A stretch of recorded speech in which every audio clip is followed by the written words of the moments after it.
Can you hear me? Test, test. Let me know when you guys can hear me, and we will go live. Yes. What's up, Tommy? What's going on, Tom? Edward, welcome in. CM, how you doing? Clip, baseball could not be here any sooner. You are telling me, my man. I am so excited. We're going to have a lot of fun this next week, chat.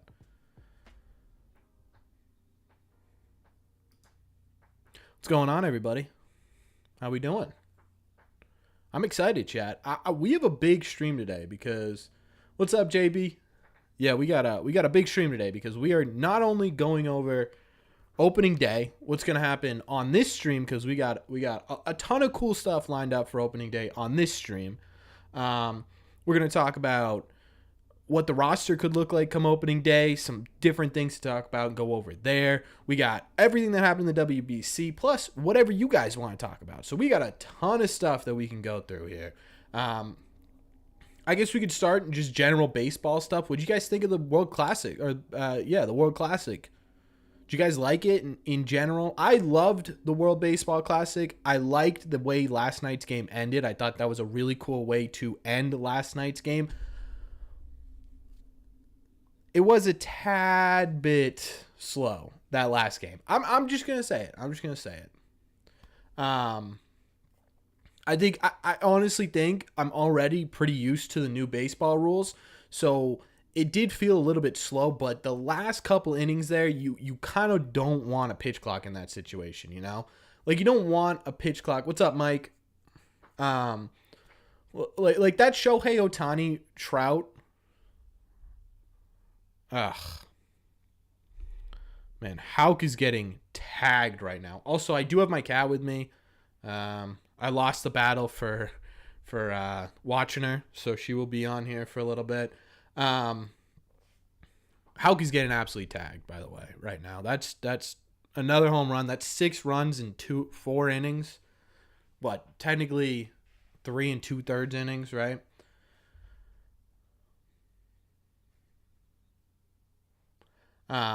But yeah, I really like the World Baseball Classic. I think what it did for baseball is going to be incredible.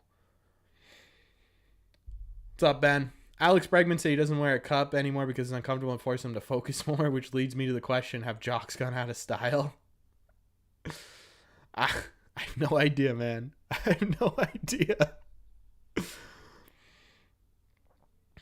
World Baseball Classic was awesome. Not upset that USA lost because Yoshi and Shohei did great. Yeah. Yoshi was insane. I will stand my ground in saying that Yoshi should have been WBC MVP. He had the biggest hits in the semifinal game, including that monster home run, right? He only struck out one singular time the entirety of the WBC, right? Oh, thanks, Jay. What's going on, man? Yeah, we got new headphones for the season. So it's like, I don't know. I thought Yoshi got robbed. I was fully prepared and ready to go to make a video about Yoshi being a World Series or a WBC MVP. But if anything, the WBC got me way too excited about Yoshi, right? Oh, my God. I am so excited to see him on this major league team. Did my girlfriend get me those? No. Jeez, Tanner got tagged again, man. Whew. That is no bueno out of Tanner Hauk. I'm gonna hop into this because we're watching it live. If you guys want to turn on the game too, brutal.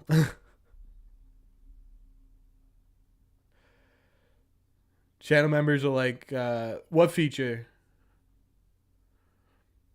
Mike, what feature? Did I miss something? I hope I didn't do anything. Oh, did you get the recognition thing, Mike? Because I turned it off and turned it back on again. I talked to YouTube. It could be something where if you're not getting the recognition, it might be because I wasn't live on that day, which is something that they've had issues with in the past. It's technically not supposed to do that. Um, it's technically not supposed to do that, but I guess it does happen. It's just sort of how the algorithm with the memberships are sort of recognized, I guess. So you may or may not. It is on though.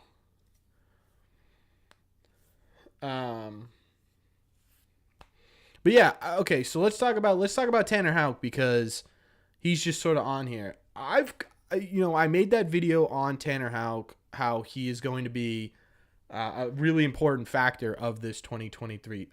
Perfect. I'm glad it worked, Mike. Welcome in for 1 full month, Mike. Congratulations on being a member of Red Seat Nation for 1 month. Nice headphones. I got Sony's wireless. Yours look nice as mine. Yeah, I love these. They're the Apple headphones. I love them. Yeah, can we get some claps in the chat for Mike for being here for a month? Thank you, Mike. We do have our first members only live stream is going to be the same day as the opening day live stream. We're going to do members only pregame for the opening day, and then we're going to live stream throughout the entirety of the game in opening day.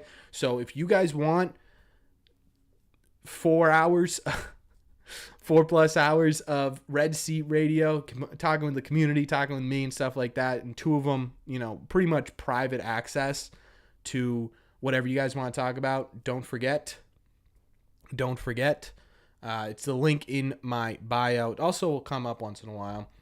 But yeah, all right, back to the Tanner Houck stuff. I'm a little nervous that Tanner Houck is going to be in the rotation to start the year. Tanner Houck has been a little bit shaky so far this spring training, and I don't know if it's because he's still working on pitches or he's just a little bit rusty from not having played in a while. So I really don't know what it is, but I am getting a little bit nervous about him being in this opening rotation because they do have a couple of options here between Cutter Crawford and Josh Winkowski, who've been really good, and that I just found out that Cutter Crawford has been scratched from yesterday's lineup. So the next couple of weeks, or the next 8 days until we're watching spring training or watching regular season baseball, keep an eye out on that because there are going to be some really, really tough roster decisions the Red Sox are going to have to make. You're going to have to start with who's going to be in the rotation. You're going to have to figure out who's on your bench. Those are the 2 biggest things right now, and I don't know if the Red Sox have a clear answer to that. We're going to be watching you for a long time. Yeah. Hey, I gave you guys the option. I said, look, why don't we we'll do a Sunday or something, and members voted for pregame opening day, which I think is going to be a ton of fun. There's going to be a bunch of really great surprises come opening day for you guys. So make sure you do not miss the opening day live stream. I promise you're not going to want to miss it. We got one big announcement that's going to come with a bunch of other announcements, basically. So make sure you guys are here for opening day. And if you guys want extra announcements and maybe extra things, become a member of the channel so you get access to the live stream. Do you think Yoshida would recruit Ohtani to Boston? I don't know. I've been saying no to that for a while, and the reason I've been saying no to that is because it's kind of a tough thing to say, just because they're from the same country, Masataka is going to talk to Ohtani, right? It's not exactly like that'd be like, hey, Rich Hill is from Massachusetts. I wonder if he can recruit Corey Kluber, who now lives here, right? It's kind of a weird thing to say that because, even though we live in the same area, it doesn't mean we're friends or friendly, but they seem to have gotten pretty close during the WBC, so I can't say no anymore. I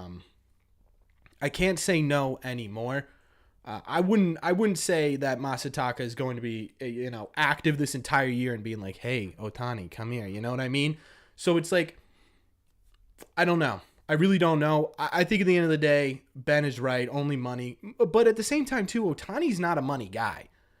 Realistically, right? He's going to naturally get a ton of money because that's just what people are going to do. The team he wants to go to is going to give him a ton of money, not because he wants it or requires a ton of money to go to a team, but because that's just what the market's going to dictate, right? So I think what's bigger in my mind is selling Ohtani on the idea that, hey, look, you come here, you come to Boston, or you come to LA, or you come to New York, you're no longer stuck in the Angels sort of the shadow of the Dodgers in LA, right? You are the guy in Boston. You are the guy in New York. You are the guy in LA, right? That's kind of, in my opinion, going to be the sort of selling point for Ohtani. What is not only just, what are you going to become here on a team in a bigger market, but also can we sustain a winning culture for a long period of time? I think that's what he's going to do. And I don't think it's going to be dictated on money. I know. I'm sorry, Clip. I knew you were going to hate that. I had to go with the majority, though, Clip. I'm sorry. There's an old saying that pitchers don't go for results in preseason. I wouldn't worry about a pitcher until the season. I'm not entirely worried about Tanner Houck. Again, I still think he's going to be extremely important to this Red Sox rotation because of the role he's going to have in the bullpen. My concern is that they put him in the rotation early and he does not do well, then he goes to the bullpen and it affects him a little bit, right? That's my concern early on with Tanner Houck. I think right now, in all honesty, you could get away with, especially because it's going to depend heavily on when's Whitlock, when's Bayo, when's Paxton ready to go. Because if Whitlock's only going to miss one turn through the rotation, right, you can sneak Cutter Crawford in at the end there and just have Pivetta in the rotation until you can figure out what to mix and match here with Bayo and Paxton. But if all of a sudden Whitlock isn't fully ready to go until it's like 2 turns to the rotation, or Bayo isn't going to be ready to go until 3 turns to the rotation, then it's like, okay, now you got to find 2 different starters, and one of them will probably be Nick Pivetta. Who's the other one going to be? A lot of people would naturally say Tanner Houck, but then you look at it and you're like, well, Tanner Houck has been working through a lot of stuff this spring. He doesn't seem like he's fully ready to go yet, which again, it's spring training, take it with a grain of salt. But you compare his results to Cutter Crawford, to Josh Winkowski, who have been much more polished looking earlier on than Tanner Houck has. So I don't know.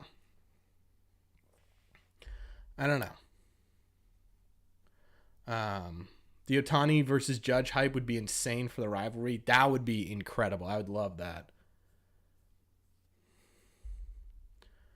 Ohtani wouldn't be a good get. Whoever gets him won't win. Too much money locked down for one player. That's definitely going to be a big concern too. Yeah. I think, also, what's up, Robbie? What's up, Prodigy? I'll get to your question in a second too. Yeah, I think there's going to be a lot of checks and balances with Ohtani. And I think it's going to be a really hard one to do, because what you're doing is you're paying for the production as a pitcher, which is ace level pitcher, which is Cy Young level pitcher, right? And you're paying for the batter, which isn't quite like, it's not quite like MVP level statistics on its own. It's impressive statistics. It's all-star statistics, right? It's very good statistics. But really what you're paying for is a combination of the two.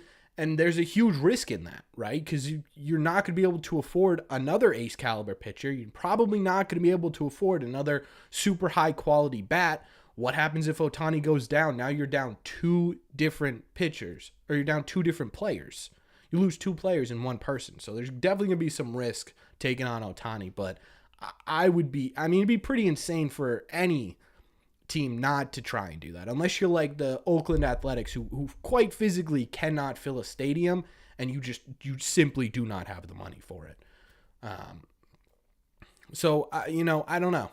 I think the risk is worth the reward with Ohtani, because even if you get 5 years of peak Ohtani, I'm talking MVP 3 out of those 5 years, right? You're talking in the running for Cy Young. You got a Silver Slugger. He's an all-star. He's your starting pitcher game 1 of the playoffs for 5 years in a row. Then after the 5th year, he goes, okay, look, I've given you ace caliber pitching. I can't pitch as much as I used to. So now you start him, and he's your everyday DH. Maybe you throw him in left field or right field for a little bit, right? You're still getting a really good production for those 5 years. I take the chance, Do you think Yoshida will be as hot as he was during the World Baseball Classic? I don't think he'll start as hot. No, I think he's going to be very, very, very good. I think he's going to be very, very good. But there is going to be an adjustment period for sure. And I think the biggest adjustment period we're going to have to see from Yoshida is playing left field, is using the monster to his advantage as opposed to just sort of reacting to the monster. That's kind of what I'm thinking here. Excited for MLB Show 23? Yeah, I cannot wait. I already got a pre-order. I'm ready to go for Friday. I'm glad I found this channel. You've covered more Sox transactions than Morrissey, Rosenthal, or MLB trade rumors. I appreciate that. Thank you. Is the starting five in the rotation Kluber, Sale, Bayo, Crawford, Winkowski?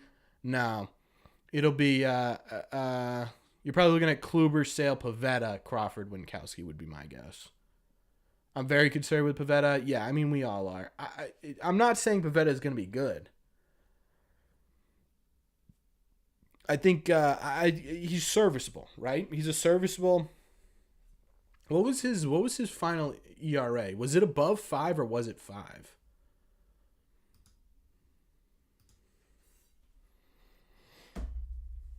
Because if it was above 5, right, then you're looking at I think he was below average. He was definitely a below average pitcher last year.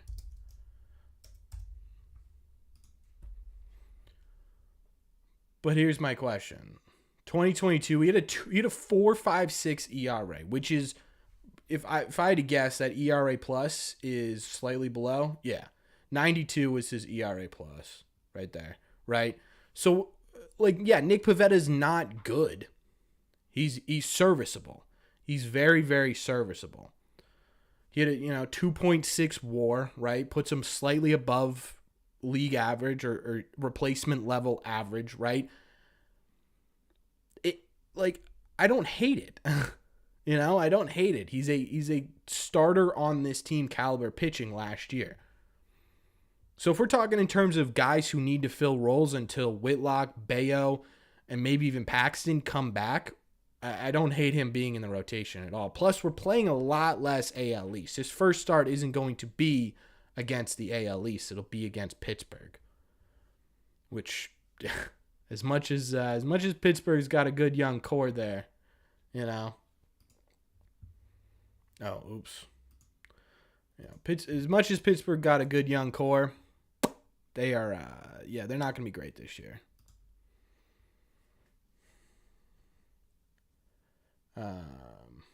High school actually ruins all my baseball-related plans. I have school the day MLB The Show releases Friday, and when opening day starts, yeah. Once you get out of high school, it's a little bit easier.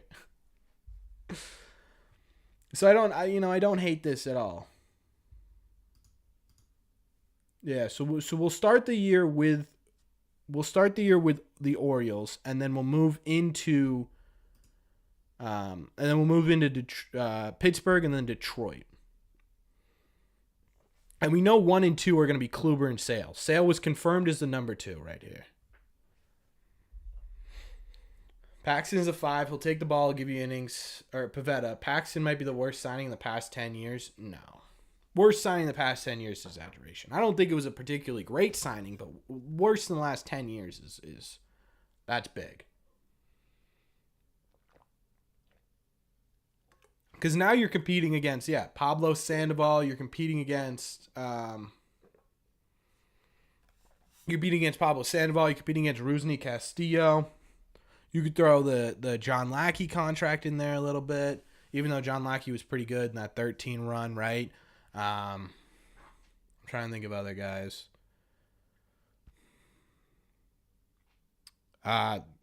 Grady Sizemore, he wasn't very good for the Red Sox, was he? I don't really remember him on the Red Sox, but I can imagine, At least Sandoval played. Yeah, but you got to also consider the fact that, Sandoval's contract was so much bigger than Paxton's. Paxton's was $4 million. That's it. What's up, Games? So it's not like Paxton has affected really the cap space. It's not really like he affected...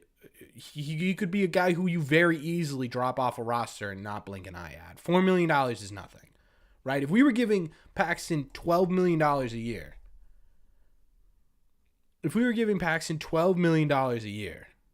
to rehab and then get hurt, and then rehab and then they get hurt, then you're talking about a really, really bad contract.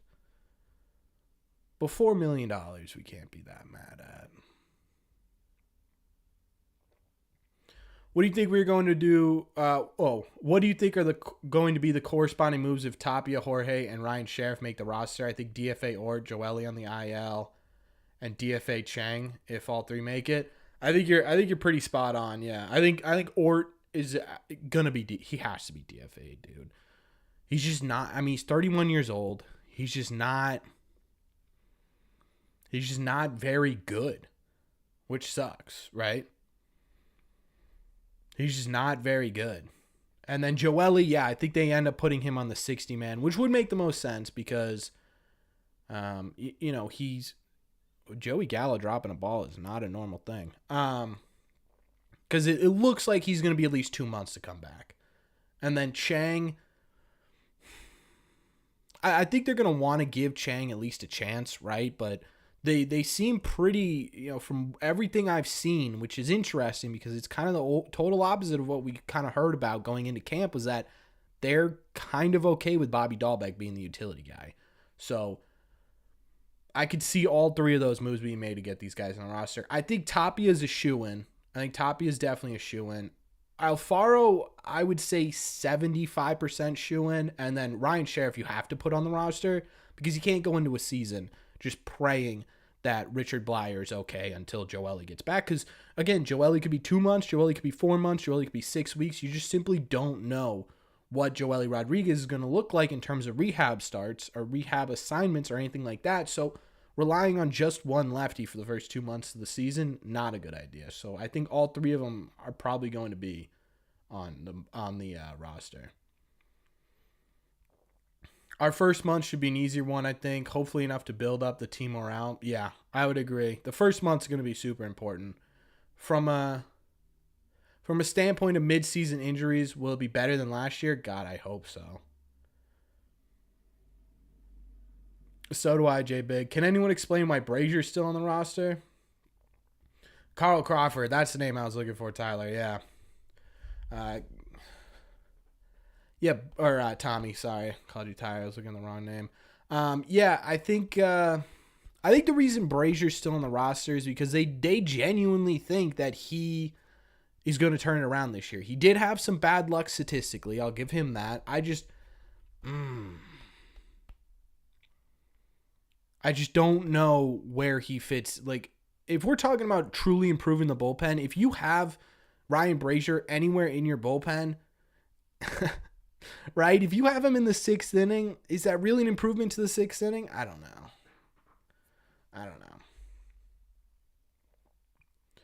Did Duran play much for Team Mexico? He pinch ran a couple of times. He was a defensive replacement, which is funny for Verdugo. But no, I didn't see anything. Tommy, you got to include Devers in there too. Am I going to any games? Yeah, I'm going to the I didn't want to do the first game of the year because I wanted to stream it and be here with you guys. But we're going to do the second game. I'm going to go to the second game of the year, which actually worked out better for me because that's Chris Sale's debut. So worked out better for me. Hot take, Yankees botched there soon. What do you mean?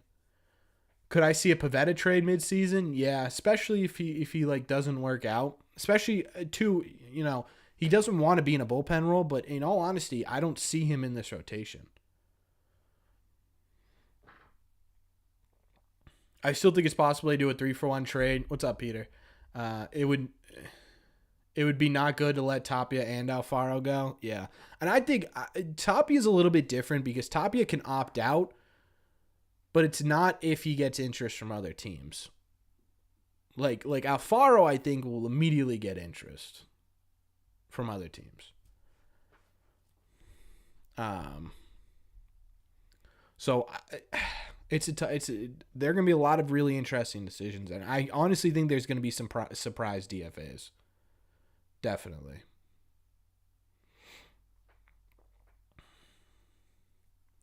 I like the Alfaro signing because he helps with a huge negative we had last season, and that was late game hitting, which he did a lot of in San Diego.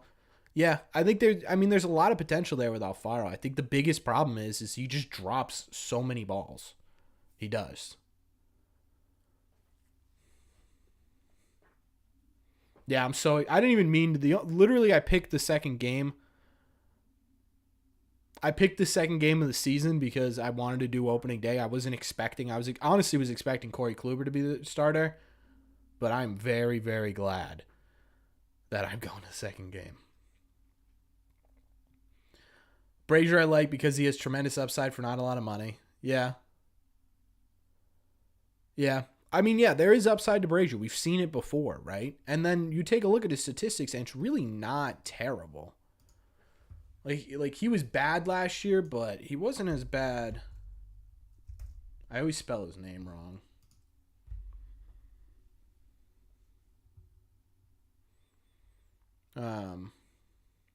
Yeah, I mean, he ended up with a 5.78 ERA, which is brutal, right? That is not what you want from a reliever. But look at his FIP, right? 3.61. That means a lot of it had to do with either bad luck on, BABIP and stuff like that, or just poor defense behind him. The one thing that is really concerning to me about Brazier's statistics is the 9.8 hits per nine, right? That's a lot of hits. He was giving up a lot of hits. And again, some of that could be just bad luck hits. And that strikeout number was still pretty good. He was walking a lot less people, which feels kind of weird. It felt like Ryan Brazier always walked the first person he came into a game with. That's weird. But yeah, I mean, I could see a little bit at like why the Red Sox held on to him. I just, ugh. Like I'm trying to look. 2018 was probably the best year from Brazier in terms of like, yeah. I think 2018 was the best year from Brazier. 1.6 ERA, 2.83 FIP, 2.77 ERA plus. He only had a 7.8 strikeouts per nine. So I don't know. Maybe right now he's trying too hard to just blow guys away as opposed to just trying to get that weak contact. I don't know. But yeah, I mean, if you look at the statistics, right, there looks like there may be some reason to keep Ryan Brazier around, but I think when you look at the needs of this Red Sox team, there you could make room by getting rid of Brazier, and it wouldn't be the end of the world, too. Brazier's an interesting case, man. At this point, I just respect the fact that he's still on the roster.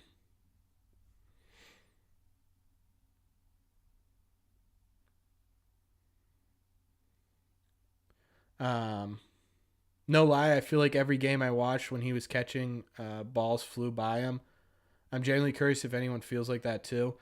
Yeah, Alfaro is, defensively, dude, the Red Sox are getting worked right now by the Twins. This is crazy. I feel like, man, I jinxed everybody, chat. I made a video about the Red Sox on a winning streak. They immediately lose like 4 in a row.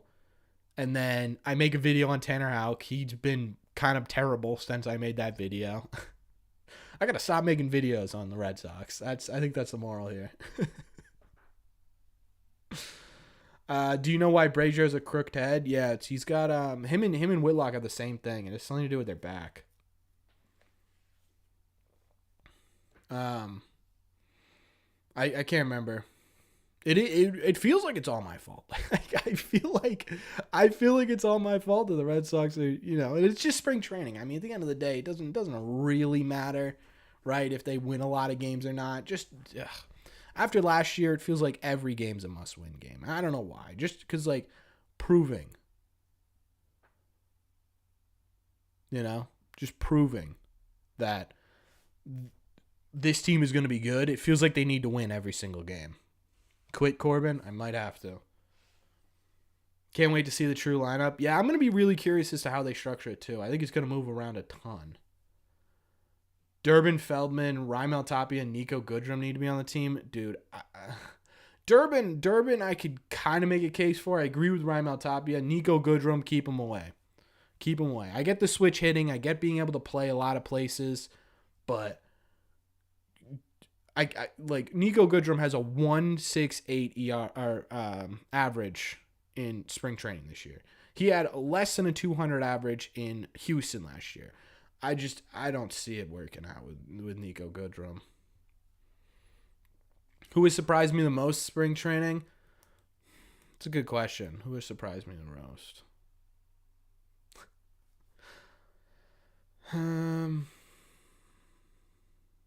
Who has surprised me the most this spring training?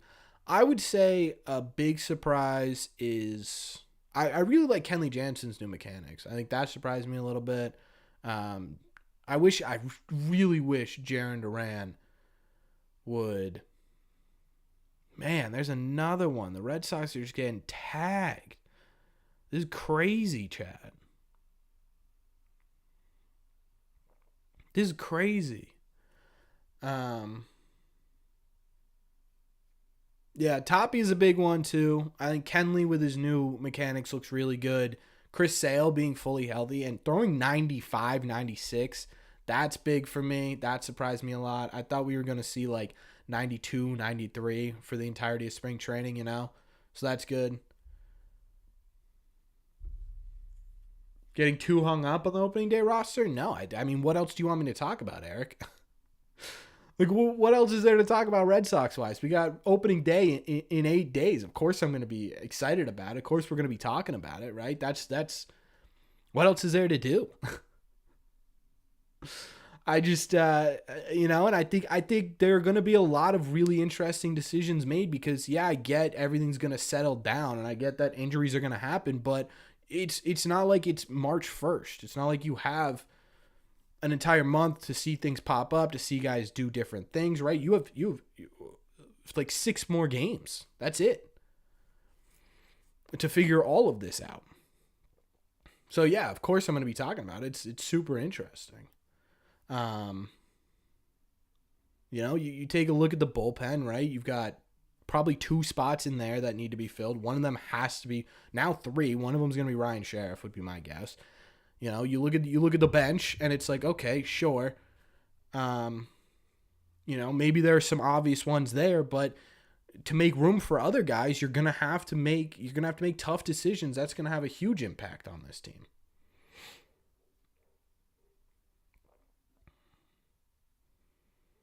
I wish Duran would have stayed at spring training. Yeah, I totally agree, Robbie. And I said that too. And it's one thing where like, part of me is like, yeah, you should have gone and played for Mexico. It could be a once in a lifetime opportunity. This could be something that you guys, he never gets a chance to ever do again. But at the same time, like, it's not like he was Verdugo, right? Who was hitting second in the lineup, who was a big part of the face of Mexico. Him and Randy Rosarena were basically the faces of Mexico the entire tournament. Jarren Duran was on the bench most of the time, right? And now, I mean, he's definitely starting the year in AAA. He's not going to be on the Major League roster, but I agree. Do you think Yoshida was a steal or overpay? I think he's going to end up being a steal, man. I think people are going to say he was an overpay until he does really well, and then everyone's going to be riding the Masataka Yoshida wave, right? I hope we can put Witt and Houck both in the bullpen. That would make the bullpen crazy. Whitlock needs a chance in the rotation. He needs a real chance in the rotation. Who do you think has the most to prove on this team?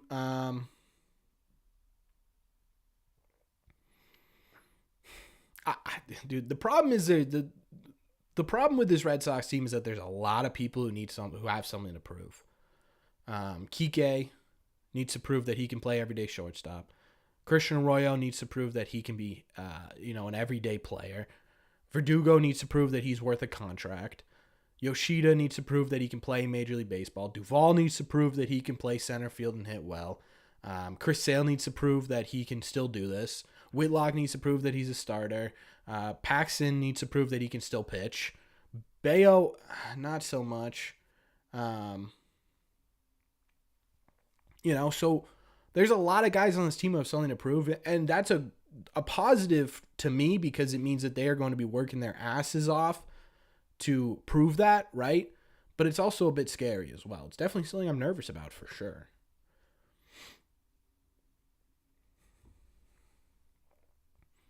If Yoshida plays like he did in the WBC, he's a steal. I don't even think he needs to play that well.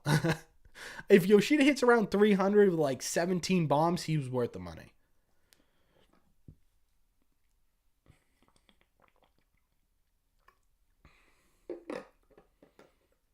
Bayo and Paxton hopefully could be starters, solid starters if healthy. Yeah, but I'm not relying on Paxton.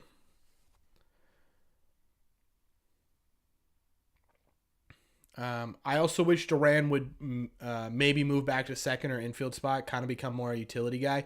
I'm kind of surprised they didn't want him to do that. I think the biggest reason they didn't want him to do that because is because he was working on that entire new swing, right? They wanted him to feel comfortable, stuff like that. But yeah, I honestly kind of agree with you, Robbie, because you can use his skill set really well. And if he can play solid second base, he could probably play okay third base. And I don't know about first base. That one would be a little bit tough. But if he could play everywhere in the outfield plus second base and third base, you got a lot more wiggle room to fit him onto a roster and sort of justify him being on a roster, as aside from him just being a backup center fielder. That's awesome, J Big. It was a pride family thing for Duran. Of course it is. I mean, it is for everyone, right? That's why Randy was playing for Mexico when he's from Cuba. It's because, Mexico was so open and willing to have him as a citizen, stuff like that. He felt like he owed it to him. Doogie, dies for Mexico. I just, and again, I'm not going to blame Duran. I'm not going to say he shouldn't have been there. I think, he made the right decision for himself and what he felt like he needed to do for his family and his country, right? But at the same time, too, I think, the Tapia debate would have been much different if Duran stayed. Or if he was playing every day for Mexico, which he wasn't doing. Bayo AAA or majors. I swear to God, they start him in AAA. I will make so much video. What? I will make so many videos on why that is a terrible decision. I think he ends up in the majors though. Is Yoshida an MVP candidate in the 5 years we got him? I think so. Yeah. Corbin, what else can we talk about? Me. What about Emily's show 22 or 23? Playing as Boston manually. That's awesome. Yeah, I'm so excited for MLB Show 23. I'm gonna be grinding it all day.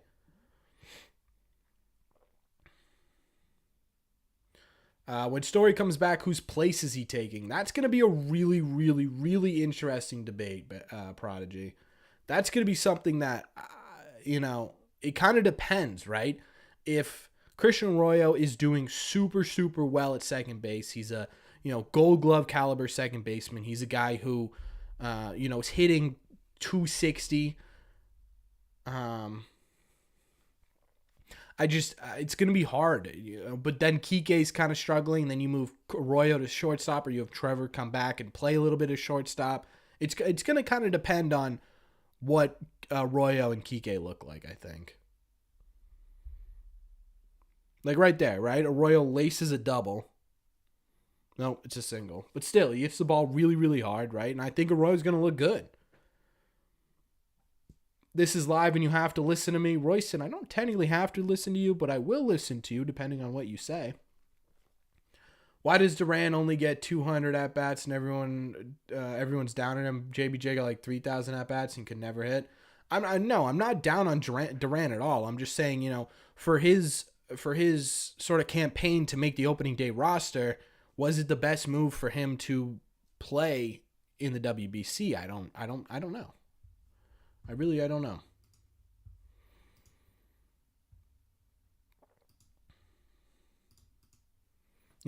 It could be, I don't know.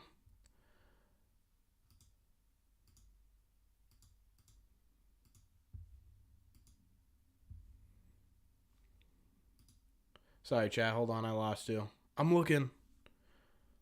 I'm going to take a drink of water real quick. Hold on.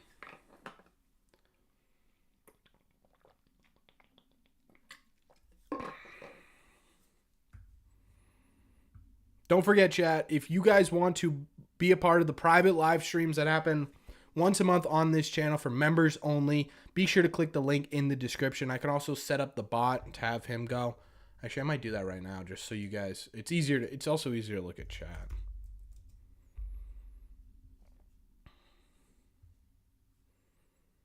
It's connecting. There we go. They just dissed Rafi. I didn't hear that. Sorry, I'm never available for anything live and didn't think you would read this. Of course I'm gonna read it. I love, talking with you guys and listening to what your guys' opinions are and everything. I want MLB show content from you so bad. Maybe at some point, J Big. I've been trying to what I've been really trying to do is look at what I've really been trying to do is try and get some prospects on here and play MLB show and make videos like that, because I don't know how well just straight videos are gonna do of MLB show, but I think especially like combining interviews with playing MLB show would be great. Today's not the Red Sox day. Yeah, this is a really tough game. To you, with the Red Sox team, what is underachieving, achieving, and what is overachieving this season? That's a really good question, Prodigy. I think underachieving would be under 500. If this team is not at least 500, that is underachieving.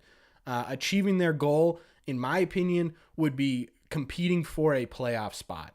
That would be achieving for me. And then overachieving would be like what we saw in 2021. Is Duvall start at the end of the year? You see him as a weak link. I don't think I see him as a weak, like it kind of depends on what his power looks like, right? Because when Hunter Renfroe was here with us, and this is kind of what I go back to with everyone kind of poo-pooing Adam Duvall here early on, is everyone was kind of up in arms when we traded. Uh-oh, what did I miss? Terrence Burnham with the $4.99 super chat. Thank you, Terrence. Welcome to the stream, brother. Can I get some claps in the chat for Terrence, please? Everyone give some claps to Terrence. No message attached to that, but Terrence, if you want to say anything, let me know.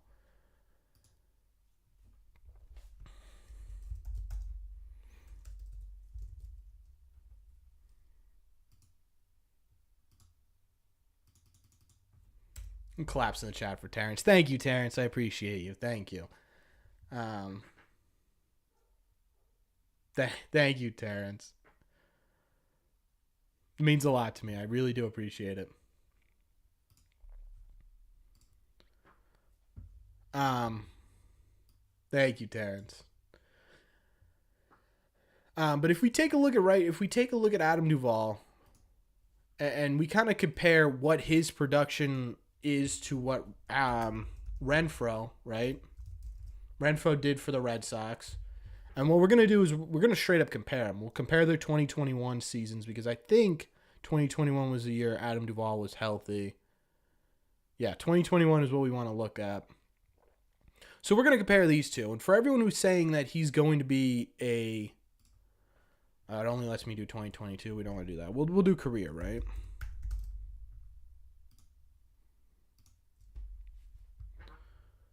So everyone was up in arms about losing Hunter Renfroe, but then is like iffy about Adam Duvall, and I just, I don't entirely get it.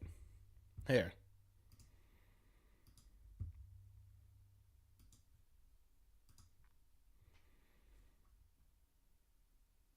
Because if we look at Adam Duvall, right, he's a little bit low average, a little bit lower on base, a little bit lower slug, a little bit lower OPS, which is fine, right? But they're similar. They're very, very similar.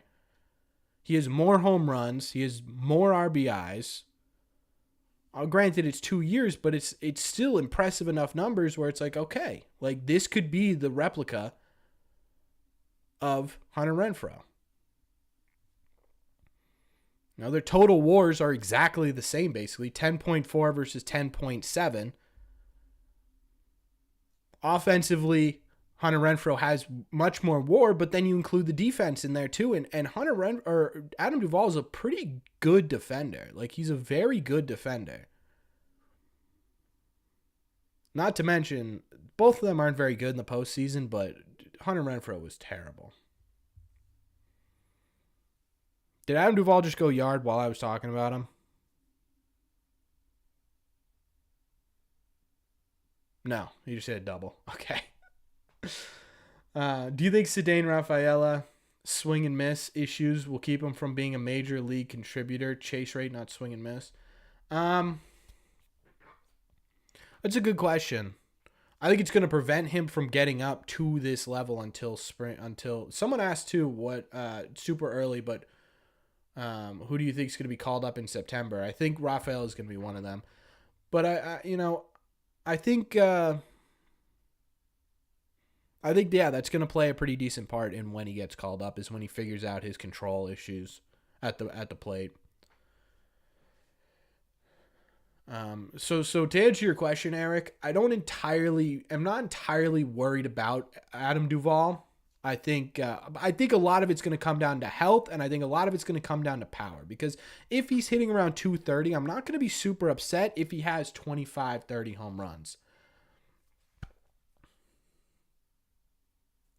Thank you, Mike.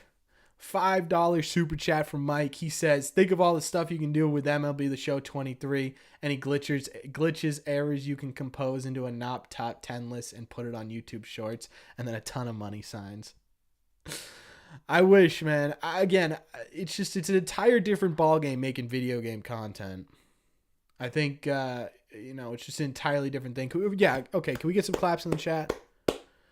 Thank you, Mike. I appreciate the $5 super chat. But yeah, I think it's an entirely different ballgame making video game content. And I think too, I don't want to take away from the Red Sox content too.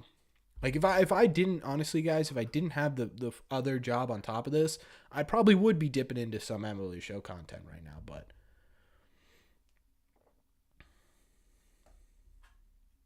I'm wondering if you think Yoshida and Casas being on the same team hurts their chances of being Rookie of the Year. I think yes and no, right? I think obviously if both of them are doing super well, there is a chance that happens. We saw it with Spencer Strider and Michael Harris last year, but it also breeds competition, right? If the two of them are battling out for Rookie of the Year at the end of the year, and they're both battling for the same goal to get in the postseason, that's just more competition on top of competition. For the most part, competition within a team is a really great thing. So, I would say statistically, yes, it would hurt their chance of being Rookie of the Year, but I think overall, both of them kind of competing against each other to get a Rookie of the Year spot would be kind of cool. Some people suspect Renfroe might not be a good clubhouse guy, but I think that's just speculation. I don't know if it's just speculation. From what I've heard, it's pretty confirmed, Daniel. But yeah, that's just another layer of Adam Duvall too. Royston. Sorry, I read Royston and Adam in the same sentence instead of Ryan. But thank you, Royston. Thank you so much, man. I hope I'm pronouncing your name right. I really, really appreciate the $2 super chat. It's just first super chat from Royston. So thank you, Royston. Can we get some claps in the chat? Yeah, I see the claps coming. You're not rude, J Big.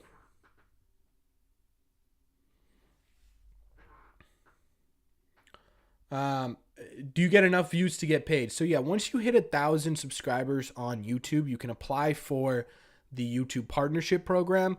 And so how that works is you get paid per the ads, right? When you guys watch ads on the video, a portion of that revenue is going to come to me.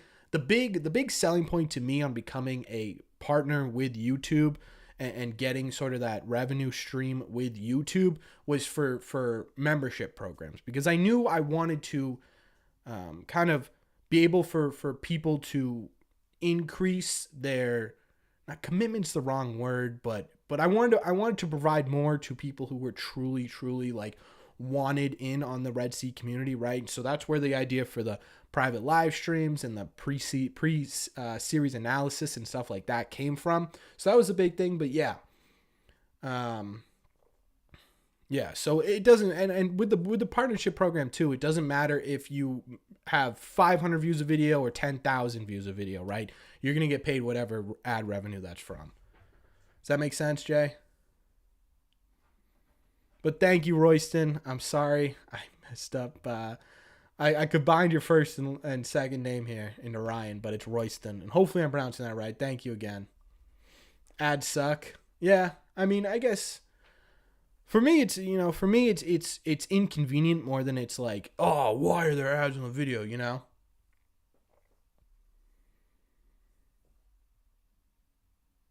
Radom with the super sticker. Did I miss something, Mike? But yeah, I mean, ads are sort of just like, it's it's a necessary evil, right? Because if I could get paid, if YouTube just paid me to pay me, that would be fantastic. My cat's trying to pull out the stuff. Hey. This is my cat, for everyone who wanted to see. This is Misty. I'm babysitting tonight. Yeah, ads are just kind of a necessary evil, you know? And you can get ad blockers if you really hate them, but I mean, at max, right? You're watching a video, you're watching on YouTube, it's great because at max, you're watching a 15-second video. How old's my cat? She's going to be 3 this year. Could I see Alfaro replacing Turner for the DH spot? No,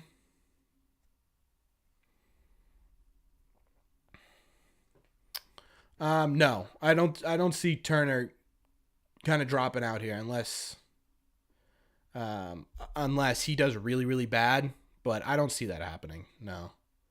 You have a rabbit? That's awesome. So as far as ads, what about those of us who watch your stuff but have premium membership and get no ads? It counts. They like count it in as sort of revenue sharing for YouTube Premium. So I get it. Yeah. Daniel kind of nailed on the head there. So if you have YouTube Premium, I'm getting paid a revenue share of what you pay in YouTube Premium. It's sort of like I don't know how much YouTube Premium is per year, right? But what percentage of that were you watching me? That's kind of how it works. Now, this Red Sox game flying by kind of, even though they're getting torched. I think it's just because they're not throwing a lot of pitches. They're just not getting a lot of outs either. Does the amount of comments on videos account for anything? Yeah, so this is interesting. You guys want to know all this. I'm surprised. Surprised you guys even care.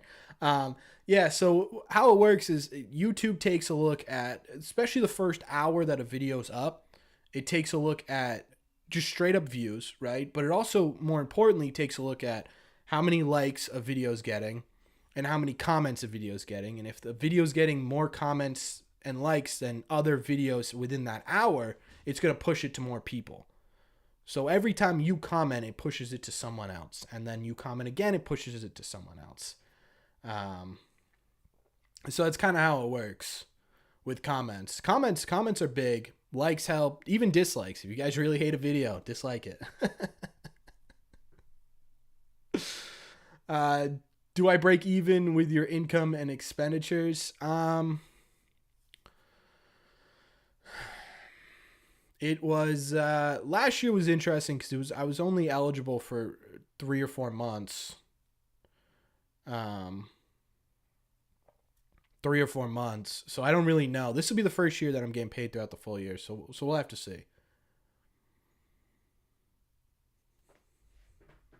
What is the best way to look at Sox games without home Wi-Fi on the phone? Yeah, I think on the phone would be the best way, if that's your question. MLB Game Day, Odyssey. If you download the Odyssey app, you can listen to any game for free. That's what I always do. And then if you subscribe to NESN 360 too, you can watch any game on there. And there's also obviously not so legal ways. Yeah, JN. Yoshida was good, man. Yeah, Jay, it was pretty cool. What motivated you to first start this channel? To be totally honest with you, the biggest motivator for this channel was that I just didn't have anyone to talk Red Sox stuff with, right?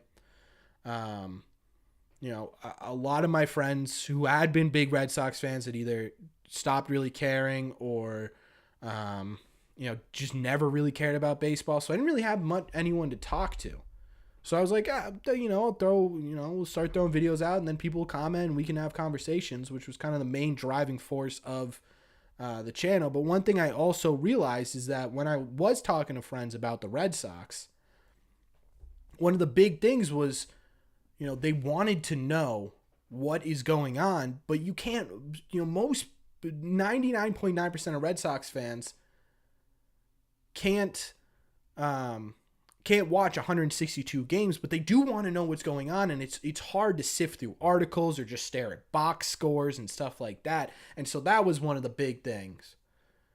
That was one of the big things about it, right? Was I wanted people to be able to enjoy the Red Sox, stay as up to date on the Red Sox as they possibly could, while also being able to have a 9 to 5, or, you know, go on the weekends to your family's house, right? You don't have to watch 162 games to know what's going on. So that was kind of the driving force to why I started the YouTube channel. That was the big thing, is I wanted everyone to know as much as they possibly could about the Red Sox without having to watch it. Royston again with another $5 super chat. Thank you, Royston. I appreciate you. Thank you. Yeah, Tom. I'm so grateful for all you guys. Can I get some claps in the chat? Let's answer Royston first. Again, thank you for the $5. You may have already covered this, but did Mookie's double play last night hurt more than it should have? It definitely stung. I wanted him to do well so bad.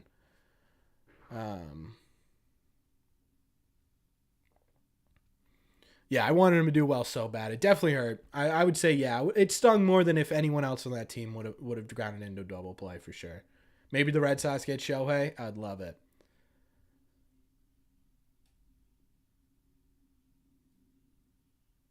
Yeah, I agree, Jay.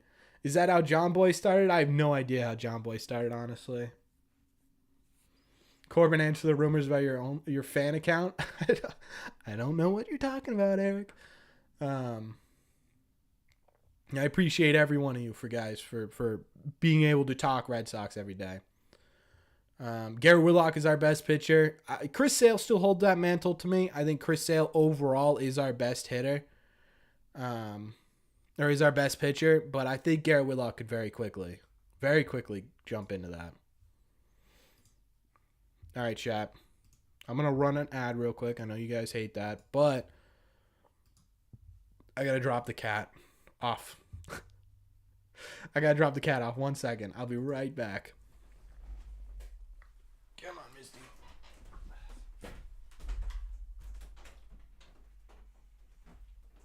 Yeah, who's that?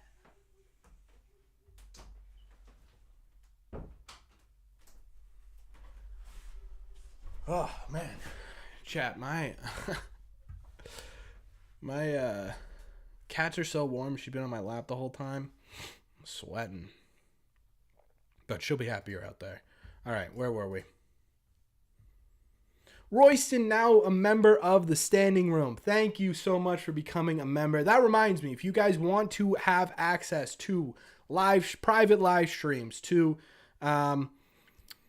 series previews and analysis before every series during the regular season, the postseason, whenever the Red Sox season stops, we will be making series previews and analysis. If you guys want access to emojis, the private members only chat on the community page, all of that, become a member of the channel. I will put the link in the description if anyone is interested. Do members get ads?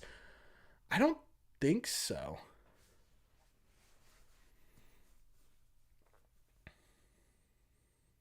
That's awesome, Jay. I appreciate that. Thank you. So, not so bold prediction. The Red Sox go 162-0. I love it. Let's do it. I wonder if they bring up Marcel in 2023. I can answer that. They won't. Also, what is going on with Ref Snyder right now? Oh, he just got hit. What's going on? That was right on the hand. Looks like he's all right. Kind of bounced off like right here. Oof. Not what you want here. Do I like Ref Snyder? I love Ref Snyder. I think like Houck, right? He's going to be one of those guys. Rob Ref Snyder is going to be one of those guys who, at the end of the year, if the Red Sox are doing well, it's because of, him, Houck, I think Kenley, Chris Sale, right? He's going to be in that conversation. The reason for that is because the Red Sox outfield right now has a lot of potential offensively, but defensively, they also have the potential to be not a great defensive outfield. Rob Refsnyder could be the answer to that, right? Right? I think looking at how the outfield's shaped, looking at sort of the matchups here, right? Especially with Verdugo in right field. I love Doogie. I think he has the potential to have a really big breakout year, but he's going to be helped so much by his just basic statistics, by having the ability to, one, if he's facing a tough lefty, put in Rob Refsnyder. If it's a late game and you're down by one and there's a man on second and your fear is that this guy pulls the ball a ton to right field, putting in Rob Refsnyder is going to save that for sure. Rob Refsnyder is the guy, yeah. You did get me the zone for this, Jay, but yeah. Yeah, I'm very, very, very, very excited about Rob Refsnyder on this team this year. I think he did deserve that contract. That was his first major league contract. Aiden, I don't know why it didn't pop up. Aiden, oh, what is going on here? Where are these coming from, chat? What is all this, chat? Am I missing something?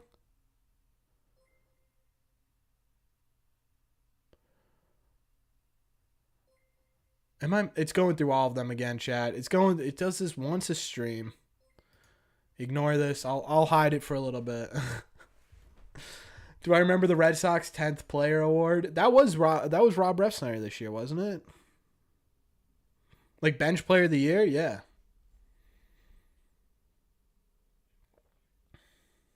Coming to think of it, when was the last time the Red Sox signed a good Japanese position player? I have no idea.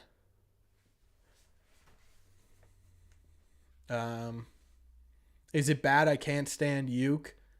No. I think Uke's a little bit polarizing right now. Jack, welcome in, Jack. Nice to see you. Yeah, I think Kevin Youkilis is a bit of a polarizing figure for sure. I think I love him. I think he's great in the booth, but I can understand people who don't like him. I also think he's going to be better throughout the season as well. I think last year was a bit, I mean, obviously, it kind of sucks for Kevin Youkilis because a lot of people can't stand Uke because he's not Jerry. He's not Eck. We're used to just pure excellence in the booth for the last what? How long was Jerry Remy doing this? 20 years, right? Maybe more, 25 years, right? I think that so I think when you lose a guy like Remy, and then to immediately lose a guy like Dennis Eckersley too, to be replaced by anyone is going to be a super tall task, and you're not going to like anyone because you were so spoiled for a while. So I think it's totally fair for people not to like what Kevin Youkilis is doing in the booth right now because of what he had to go up against before that. I just it's just one of those things. So yeah, no, I completely understand it. I completely understand it. You think Chris Sale could take Aaron Judge in a fight? Oof. I don't know, man. I don't know. Aaron Judge is a big body. But Chris Sale is a scary, intense individual. He's terrifying. So I don't know. I do not know. What should we expect to see on opening day from the Red Sox? Well, if you want a super detailed analysis, you can become a member of the channel. But I think opening day is going to be really interesting. Again, it's one game out of 162 seasons, which is fine, right?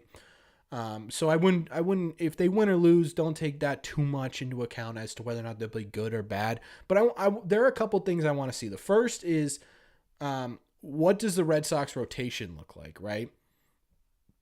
How did they, lineup. How are they structuring this lineup on opening day? And then you want to look at how does it differ from the next day, right? When Chris Sale's on the bump, when whoever's on the bump. My biggest point with that is how are they going to structure the lineup versus different pitchers? Is it going to be super wavering? Are they going to be mixing and matching all over the place? Or do they have sort of a set core and they're just going to mix and match around that set core? Like for the most part, we are assuming that Devers is 2, Turner is 3, and Yoshida is 4, and that's going to stay where it is. But how do they build up 1, 5, 6, 7, 8, and 9? What is that going to look like is going to be my question, right? So that's what I'm going to be looking for on opening day. expect to see. I don't know who the Orioles starting pitcher is going to be. My guess would be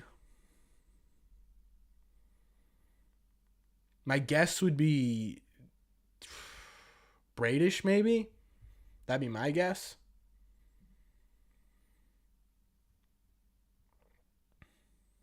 Judge would throw Sale over the dugout, but yeah, Daniel's right. Chris Sale would do something crazy, like bite his nose off or something. So yeah, I totally agree with that. What are we watching right now? Like Garrett Whitlock fishing.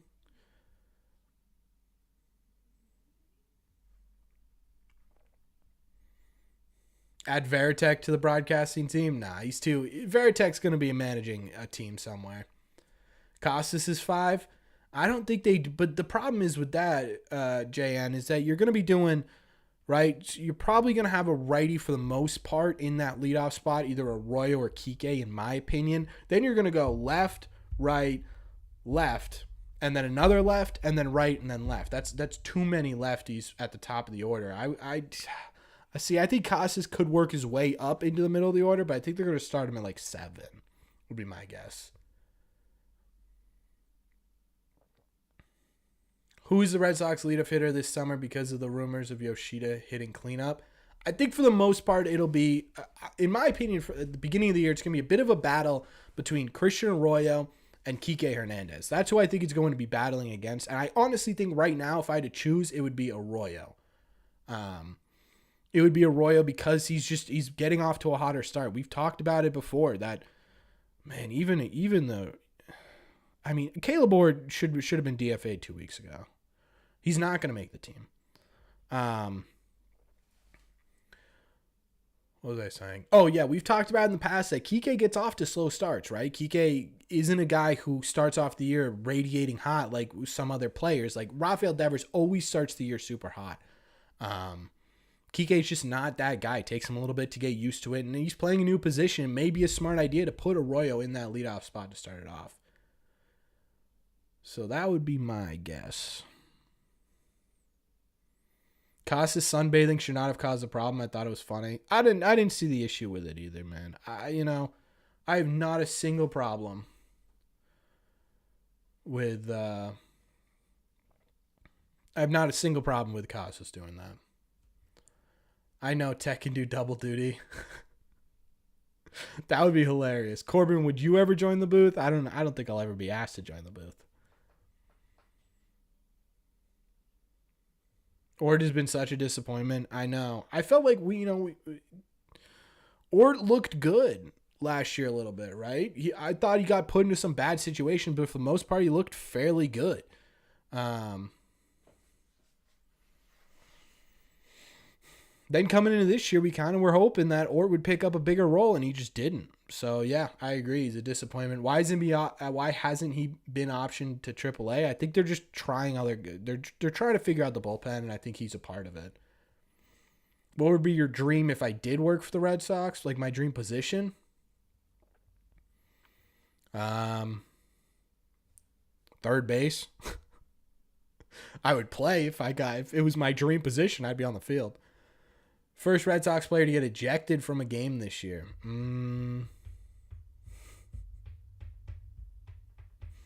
Jessica Zoom is my lovely girlfriend gifted.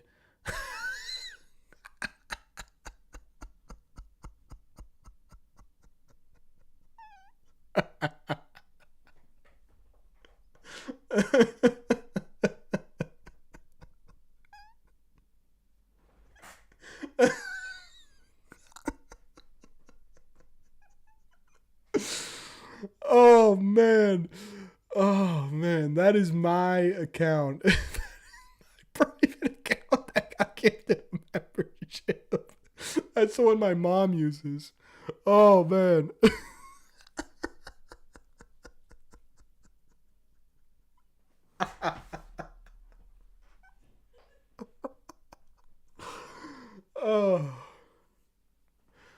Oh, that is so funny. Because there are 5,250 of you guys in here. Girlfriend, it randomly gives an account, and it gifted it to my private account. That is funny. Hey, Daniel! Daniel's in here. Daniel, thank you. My lovely girlfriend's back at it. Gifted memberships.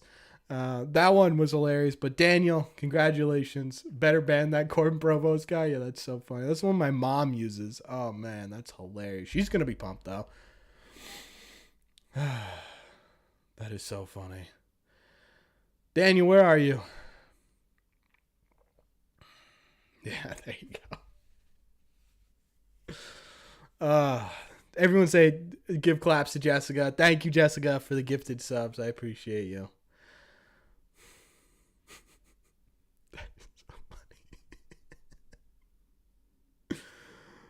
funny. You subscribe to don't subscribe to that one. I don't even know what's on that one. You did find my burner account. Which Red Sox player would you least trust to babysit your cat? Man, that's a good question. I would say Rafael Devers for most trust because Rafael Devers is a guy who owns like 100 different animals, so that would be my number one. That'd be my number one pick for would babysit my cat. For not babysitting my cat, I feel like Kike Hernandez isn't a big cat guy. What would be your dream job if you worked for the Red Sox and not a position on the team? Oh yeah, Tanner Houck is not a cat guy. That's a good point too. Definitely not a cat guy. I could see like Chris Martin. I could see as a cat guy. Turner, I could see liking a cat or two. Devers would share his ice cream with your cat. Yeah. Do you guys know that? Do you guys hear that? Do you guys hear the story of Devers? Like when they flew down, and Devers has like over 300 chickens or something like that, and a crazy amount of goats. Like he's just a farmer in the off season. That's just the most incredible. I'm gonna make a Photoshop chat of Devers just amongst chicken and goats and stuff. Who is the better Red Sox? Jason Bay or JD Drew? JD Drew got a lot of hate, and I will stand by this. JD Drew was very good for the Red Sox.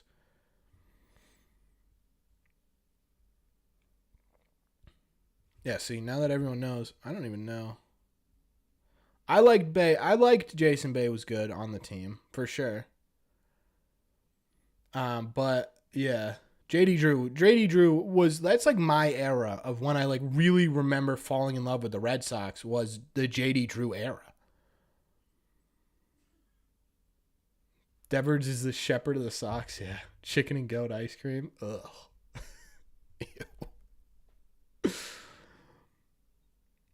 I forgot about Steven Drew on the Red Sox. Yeah. Who's more valuable to the Red Sox, Steven Drew or Jackie Bradley? I don't even want to think about Steven Drew. I don't even really remember Steven Drew, if I'm being totally honest with you.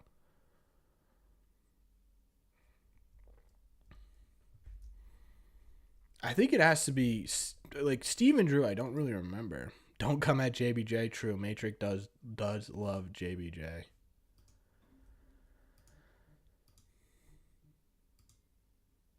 Let me look.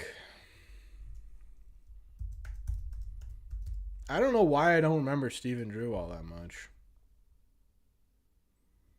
Played for the Red Sox. He was on the 13 team, hit 253, 111 OPS. I would say it would have to be, but he was only on the team for one season.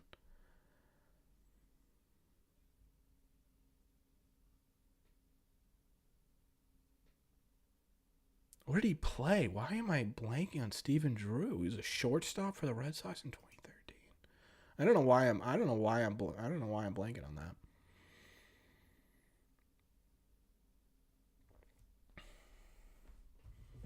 True. Yeah, JD Drew. I think I still go JBJ.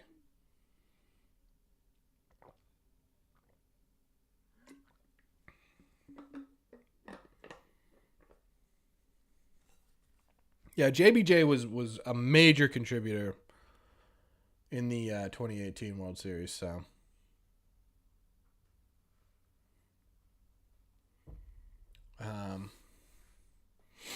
Oh, that was funny. I'm still thinking about that. Chris Sale said he got into a fight with a stray dog once. That doesn't surprise me at all. Like, not even one bit. That doesn't surprise me a single bit. Yeah, I saw that, Mike. I don't know why I don't remember Stephen Drew. Turned off the game. I mean, yeah. We're no longer talking about the game anymore. We got absolutely torched. They've got the backups in. You know, this Polka guy, he hits a lot better, but doesn't he kind of look like Travis Shaw a little bit? All season, our pitching staff was so much better with JBJ and Sandy Leon, two best defenders in baseball at the time. I don't know about Sandy. I mean, Sandy was a good catcher, but I don't know if I'd put him in the elite category. Masataka was awesome. Masataka was incredible, man. Every time Masataka got up to the plate, I got more and more excited about him being on this Red Sox team. And I was never in the camp of, oh man, this was a bad signing, you know? This was a guy who, when they signed, I was like, oh, this is going to be fun. And then, you know, I was excited for him to begin with, but watching those World Baseball Classic games, I may genuinely get a Masataka Yoshida. Oh, okay, Chad, here's my question. Here's my question. I like this combination of jerseys behind me, right? Devers, the guy, the face of the Red Sox, the face of the franchise, and Hernandez, the captain. I like those two jersey choices, but I will leave it up to you guys. Should I include the Justin Turner, was Xander Bogaerts, now it's a Justin Turner yellow jersey, or should I try and get a Yoshida jersey to throw up there? Elite pitchers have called Leon the best catcher ever. Yeah, I mean, yeah, okay, then sure. Oh no, here we go again. Who did Jess gift it to this time? Get a Yoshida Team Japan jersey. Bilbo Baggins. I don't think he's here today, Jess, but that's a pretty common guy in the chat. That's it. Bilbo's a guy who's been here for a very long time. So everyone, again, claps for Jessica in the chat. I don't think Bilbo's in the chat right now. He was earlier on. Alternate the jerseys. Just joined. I'm excited about Yoshida this season. How about you? Yeah. I am very, very excited about Yoshida. I was just talking about that. Sox are getting the old get on base and watch Devers work, similar to the team's Big Papi carried. Yeah, could be for sure. Yeah, I mean, it makes sense. Insert Hobbit theme song. I don't know if I can play that on YouTube. Yeah, all right. I'll look into getting a Yoshida jersey. Been here for a while. I don't know why I waited to become a member. Memberships were a thing last season, but they weren't exactly what they are this season. I mean, this season, being a member is going to be a ton of fun, right? You get the private live stream. You get the pregame, the pre-series analysis. I'm also going to include bets in there that I'm going to place on the series. I'm not going to, be a guy who's like, you need to bet on this. This is a clear winner. But those are the bets I'm going to place in the series. So, I'm going to be including that in pre-series analysis as well. So if you guys are interested in any of that, let me know, and I'll put the link to become a member to this channel in the chat, so you guys can do that. I think Devers goes for the high fastball too much. The problem with saying that is that Devers can catch up to high fastballs, right? He can hit high fastballs. So for every high fastball he misses, we got a betting man. I'm trying not to be a betting man, right? But I do want to, because I religiously watch the Red Sox. I dive into all the stories and stuff. So I'm going to try and help you guys win some money. That's what I'm going to try and do. I'm not going to guarantee it or anything. I'm just going to put it in there. It's only going to be Red Sox stuff. I can't wait for the analysis. I know. I'm pretty excited about it.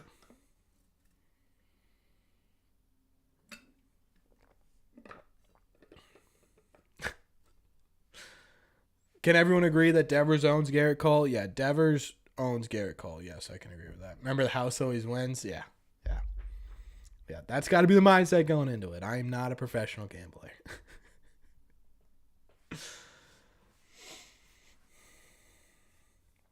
I can't wait for MLB The Show content. You're going to be waiting a little bit, man. I'm telling you.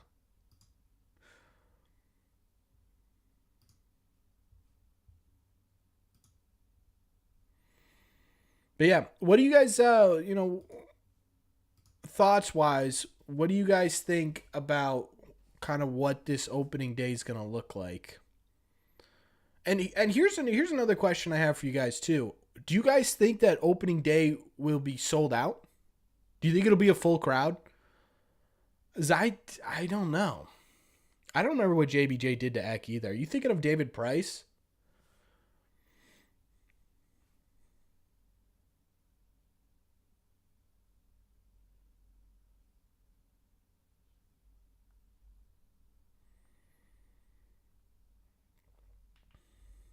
Masataka will sell tickets. Yeah, I think so too. But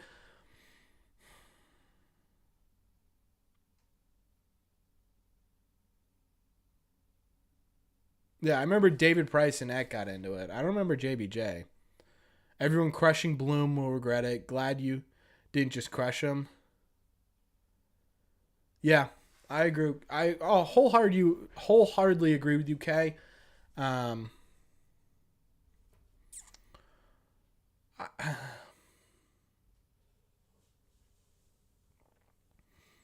I, yeah, I think you're 100% right. I think at the end of the day, right? If you're a fan of the team, you want the GM to succeed, and sometimes it's interesting to me that there are people who just want Heim to fail because they don't like what they're doing. Right? That's kind of my take on it. But yeah, I think yeah, I totally agree with you, Kay. I think that you can be upset about a move and still try and figure out the approach and still wait and see what the approach looks like. I agree. I think there's a decent amount of optimism this year. It'll sell well. It'll sell out. Yeah, I don't know. It just seems like it honestly seems like people aren't going to go to games, but that you're probably right, Jack. It's probably just a small minority that are very vocal. I am definitely going to go to a lot of games. Took a pic with him, posted blasted Eck. I don't think it was blasting. I think you definitely poked at him a little bit, but I don't think it was like blasting. I thought Cole was trash to be honest. I only looked at his stat until I looked at his stats. I only watched him versus the Sox, and he seemed to suck every time. If I'm being totally honest with you, I was kind of in the same boat. I was like, I don't understand the hype about this guy, but he's very good. Do you remember Price said all the stuff about how much Fortnite they played? Yeah, that was hilarious. Remember when he got what, carpal tunnel, right? And people were like, it was the video games. I think it was over Eduardo Rodriguez. Yeah, I think it was. Yeah, Eck was saying, Eck stuff, right? He was being honest, he was being blunt about it, and the team didn't like that, and Price said something about it. Who was better, Pedro or Poppy in their primes? In their prime, it would have to be Pedro, right? Pedro's probably a top 5 pitcher of all time in his prime. Um, but David Ortiz, in terms of what he means for the Red Sox, would probably be better. Who's your favorite non-Red Sox player? Currently in the league, there are a lot of great options. So this is such a good era of baseball, Chad. I feel like that isn't talked about enough. There are a ton of generational players in baseball right now, right? Ohtani, obviously. Juan Soto. You've got Tatis has had his problems, but the talent there is generational. Devers is generational, right? Pitching wise, you're looking at the end of an era and bringing in a new one with the generational era of Kershaw, Verlander, Scherzer, those guys, right? And then you're watching a new era come in with the Sandy Alcantara's, the Zach Gallons, all these guys. It's such a good time to be watching baseball. But my favorite non-Red Sox player would probably have to be. I'm a big Bryce Harper fan. I've always rooted for Christian Yelich too. I just think he's a really cool guy. I like his swing. I really like Acuna. Trying to think of under the radar guy.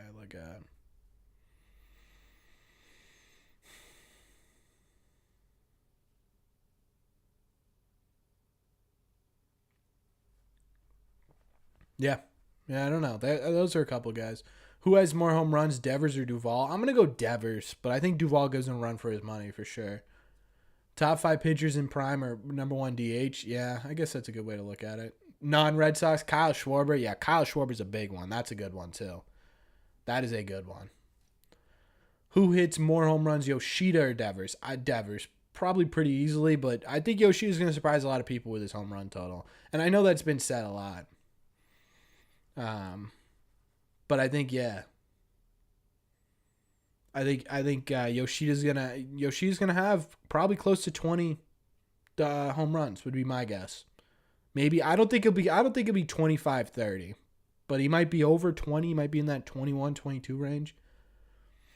As long as the Yankees don't win the World Series, I'll be happy. Yeah, I think everyone will be happy. I like Ozzie Albies for non-current Red Sox players. I like that as well. Yeah, the Braves team's an easy team to root for, man. They got a ton of great personalities. Austin Riley, I really like. He's just a go about your business, do your work kind of guy. Acuna's sort of that. Like outspoken, flashy player. I love those guys. Yeah. The Braves are an easy team to root for. 2007 Coco Chris or 2013 Daniel Nava. This is a personal one for me. Coco Chris was one of my first favorite players to watch in baseball. Right, with his he did that at the plate. I loved that. Right, I loved the fight he got into.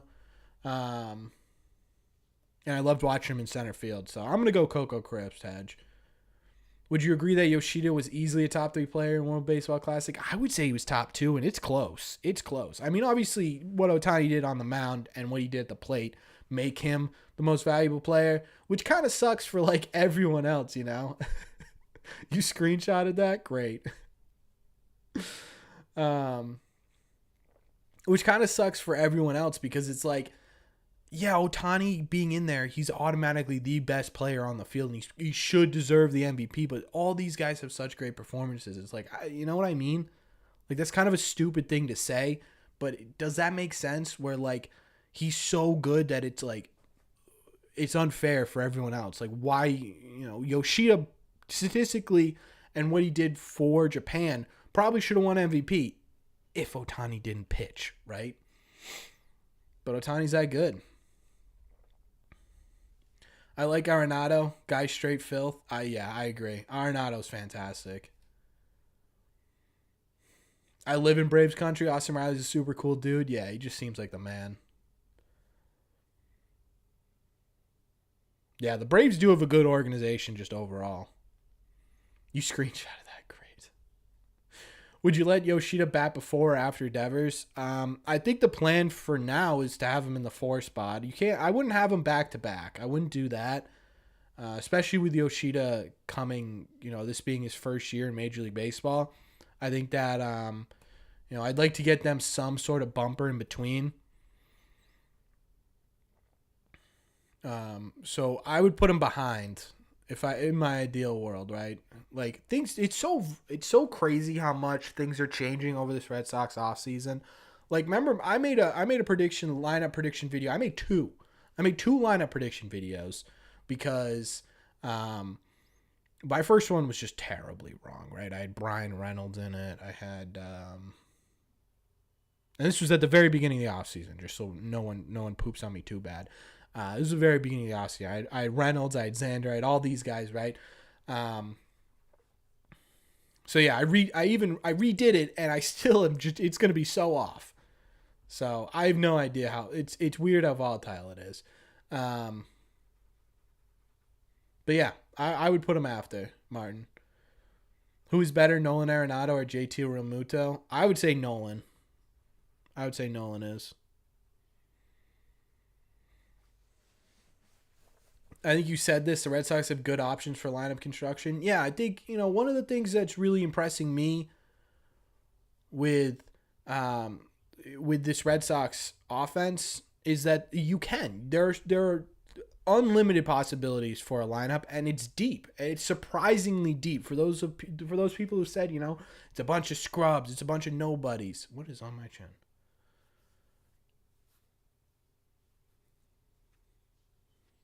Did I get it? What is that? Is that a bug? It's a bug.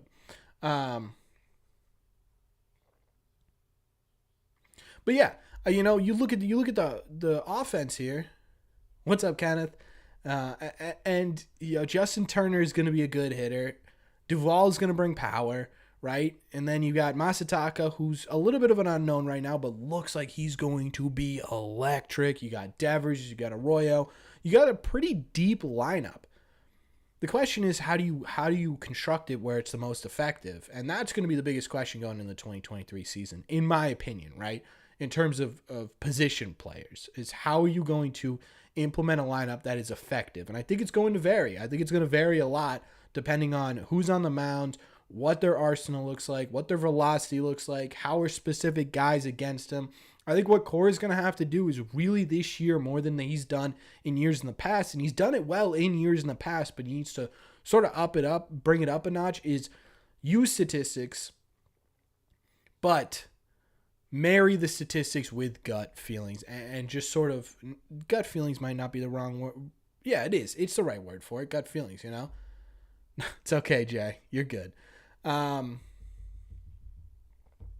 Yeah, so, you look into this roster and the lineup itself, and you can create two different lineups, right? You can create what we think is, where people are most comfortable, or we could do where people statistically are going to do the best, and what they're going to have to do is marry them, right? You're going to have to find a way to have everyone as comfortable as they possibly can in a position on this lineup, and you're going to have to find a way for it to be effective. And I think the best way to do that is to do it in a couple of different variations, just depending on what's going on at the time. Who's better in their prime, Pedro or Clemens, for older Red Sox fans? Man, that's a tough one, because Clemens is probably, yeah, you're good, Jay. It's fine, really.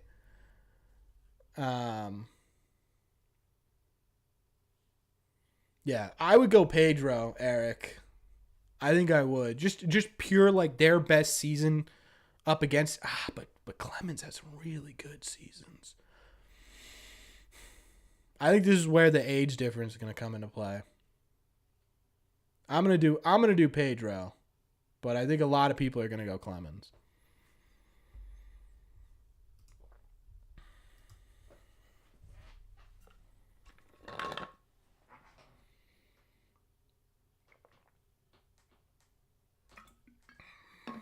Okay, chat, let's talk a little bit about next week.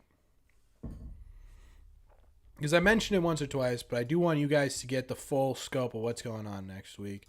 We do have a pretty exciting announcement. Do I like Schilling? I like what Schilling did on the mounds. That's where I'm going to leave that. Okay, let's talk about, first of all, Moose, let me ask you something, man. Where do you think they lack talent?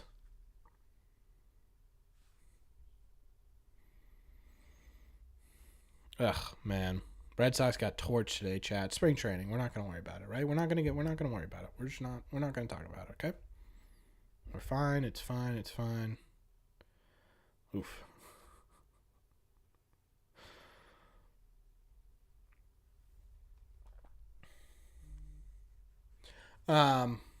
So yeah, let's have a conversation about this. Who else thinks that this team is untalented? Genuinely. Pedro is the best big game pitcher of all time. Yeah, he's probably up there. There definitely is some competition though, right? You got Mad Bum, that era. Pitching and true hitters. Can you be a little bit more specific? Like, who do you think is untalented on this Red Sox team? Because here's the way I look at it, right?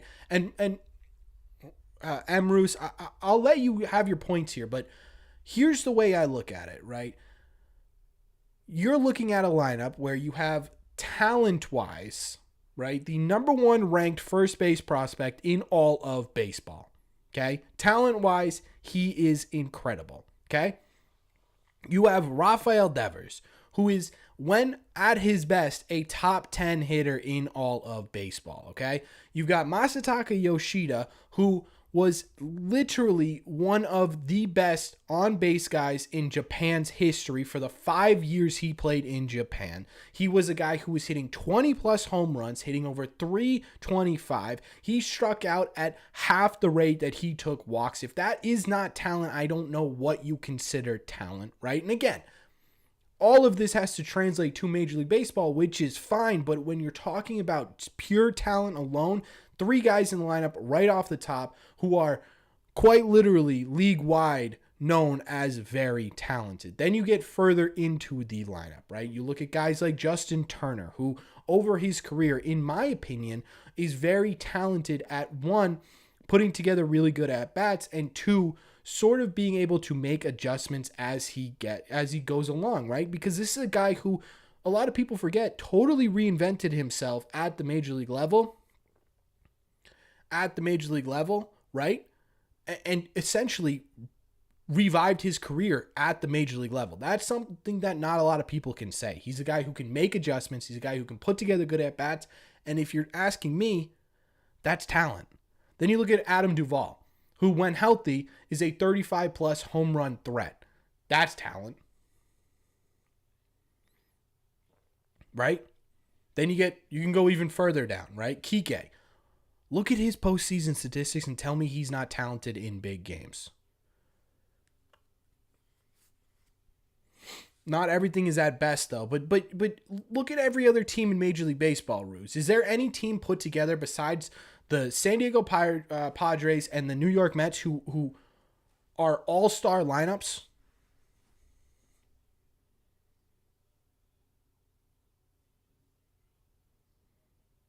Am I kidding about Duvall? No. Like how many people in Major League Baseball have the potential to hit 35 home runs? Because it may seem like a lot, but it's not.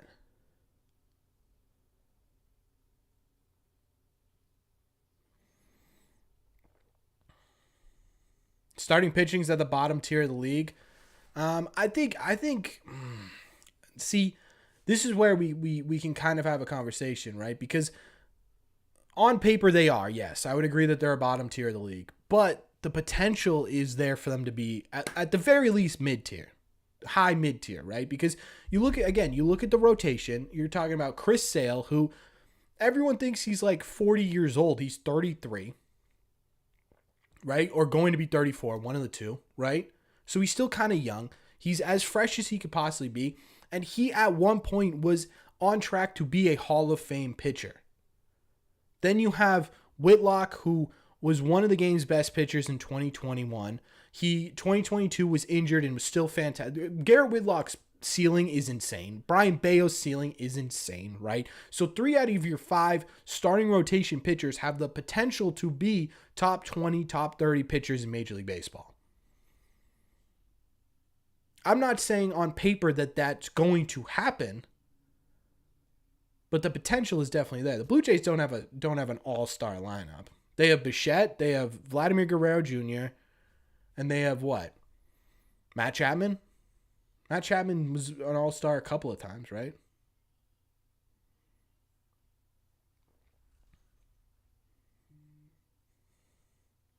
I didn't lower the bar on anything, Joseph. I didn't lower the bar on anything.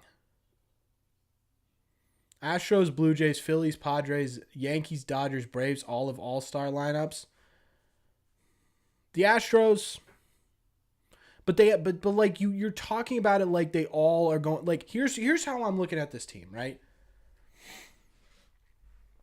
So let's break this down, right? The Astros have Yordan, they have Jose Altuve, they have Kyle Tucker, they have Alex Bregman.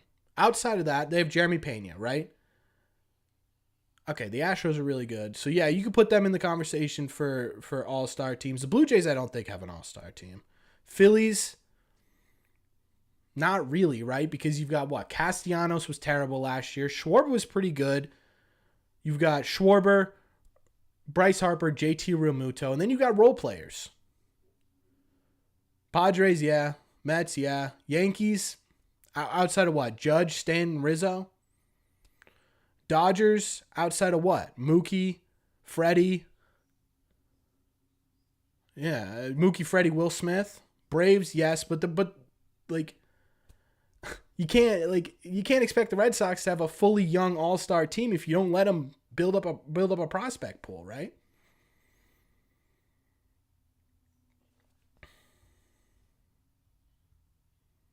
And Joseph, shame on me.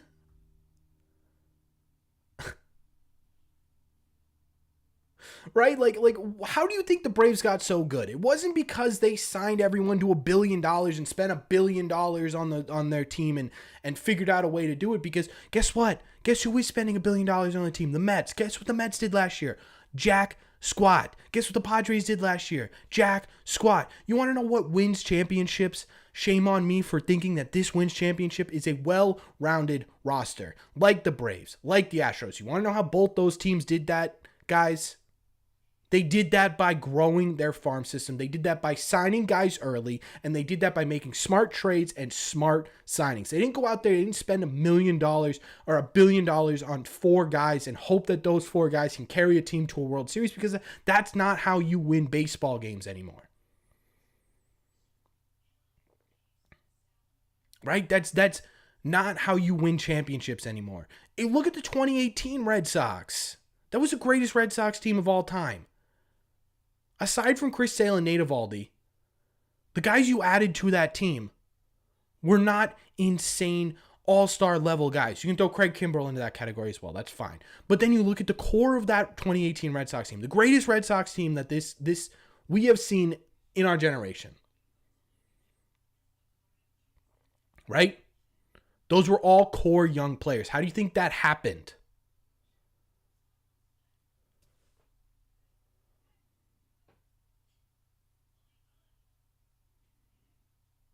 Sox are not well-rounded. Mookie's not a leader. I'll say it. I love Mookie Betts. He's one of my favorite players of all time. Mookie Betts was not the leader of the 2018 Red Sox.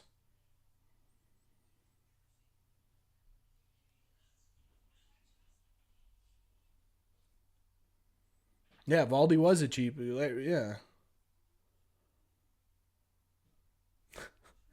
Yeah, for once it wasn't you, Eric. But the thought process behind the Red Sox need to buy 7 guys who are going to be all-stars, who are going to spend 100, we're going to put $1.2 billion into 4 players, and we're going to assume that they're going to win a game.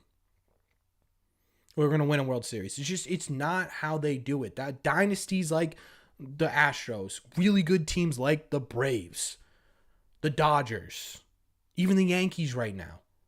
Homegrown talent that is supplemented by outside acquisitions. What's up, Manny?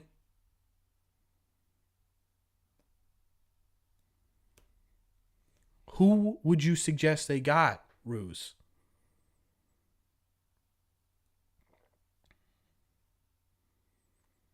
Like, listen, again, I don't think this offseason went perfectly. I don't think Ohtani. Okay, it's not like you have to spend $1 billion. Let's just spend $500 million.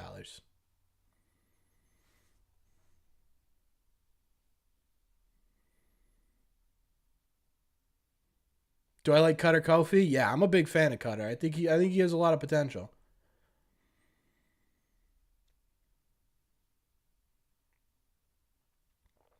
And I'm not even going to sit here and preach to you guys that I think this team is going to win 108 games and be, a shoe into the World Series, because that's not realistic either.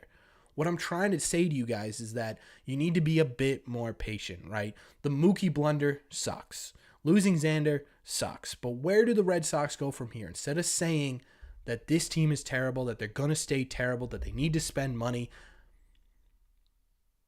it just isn't the full picture. It isn't the full picture. Right? The next couple of years, you have Cedane Rafaela, who could be very good, who could not be very good. We don't know. But you have Tristan Casas, who's going to have his first season in the big leagues. You have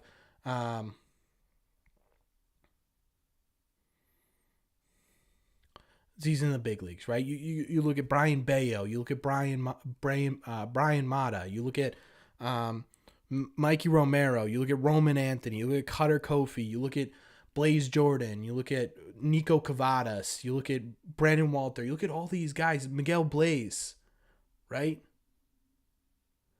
You look at all these guys and you can see the bigger picture going on right now. If you just take a step back from, we didn't spend enough money this offseason, we're going to be terrible.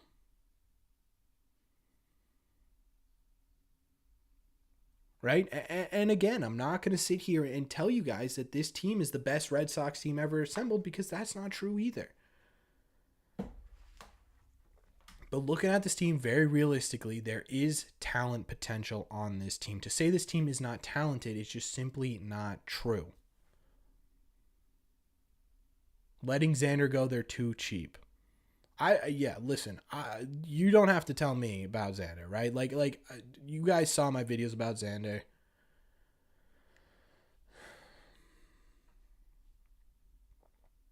You guys saw my videos about Xander. You know exactly how I feel about Xander Bogaerts. I will never forgive this organization for doing that to Xander. Never. But I'm not giving him 11 years. I'm not giving him 11 years.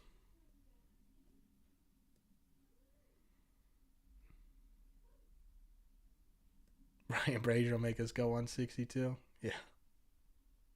Jay Big, did you just lose your membership? I really like what I see. Yeah.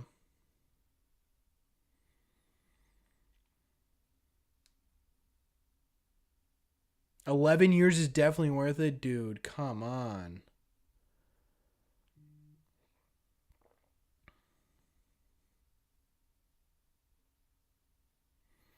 Yeah, Kay. It's about right. The Red Sox are still going to spend money. They did this offseason, right? But the idea that they need to. True, Eric, you lost your sub too. Oh no. What is going on? Your membership too. Hopefully you guys, if you guys do want the membership back. Now we don't need to do that, Terrence. But yeah, I agree with you, Ruse. You're good, Edward. Yeah, you still have it. We all lost our subs? Yeah, what is going on? Oh, were they gifted? You guys not redo them?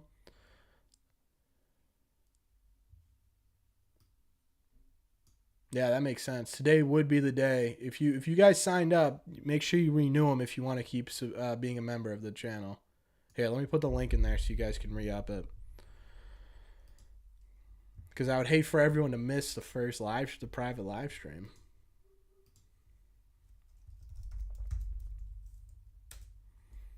Like I understand how big Xander's impact was, and I still don't think they should have let him go. But you can't give him 11 years. You can't give him 11 years and expect him to be productive those 11 years, because in 6 years later you're gonna be super upset that they did that. You know, you're gonna be super upset that they gave him money, because then you can't sign someone else. It's about. Like, again, I don't think they should have ever gotten to the point that Xander even made it to free agency. But once he did, that's an offer you just can't.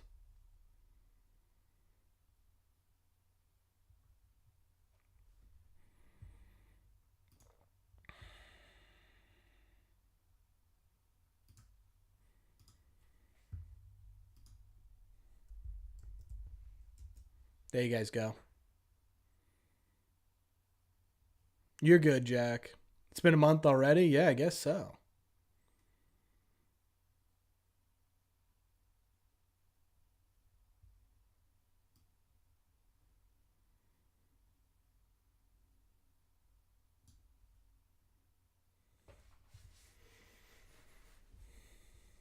Yeah, and yeah, I don't know. I just listen. I'll always love Xander, but we just simply could not. You can't match that money. Crazy, it's midstream. Yeah, it is kind of wild. It's midstream.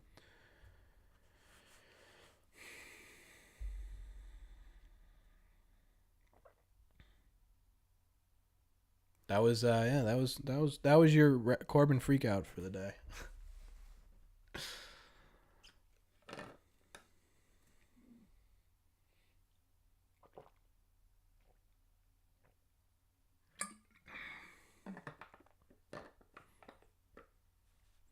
Just takes you to the channel. Yeah, it'll take you to the channel, and then it'll pop up with it'll be on the membership tab, so you guys can just join. It'll pop up in a second. Also, if you guys want to, here, let me show you guys how to do it just without the link. If you guys want to do that too. Research.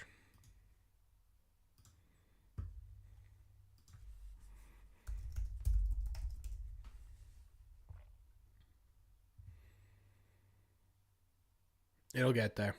Just give it some time. I got a million things running right now.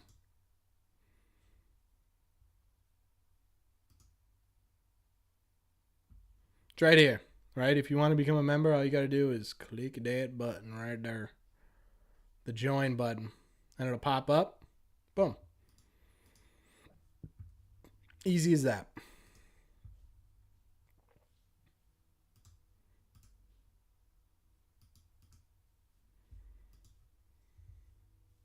Eric came back. Welcome back, Eric.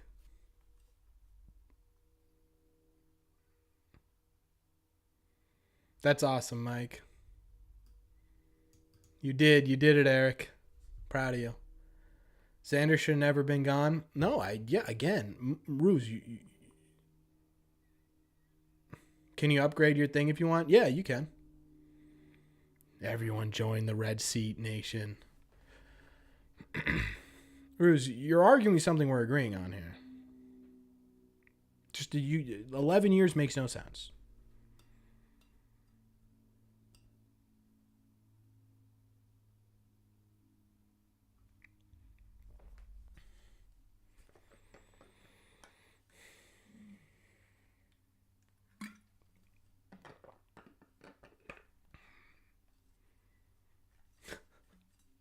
He's waving to me under a gold palm tree. That's what he's doing, Eric.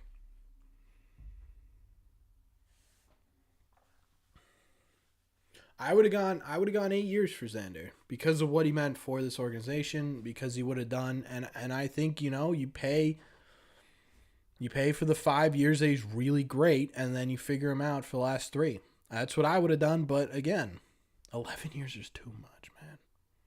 Return of Xander Cage. I don't even know what that means, Mustafa.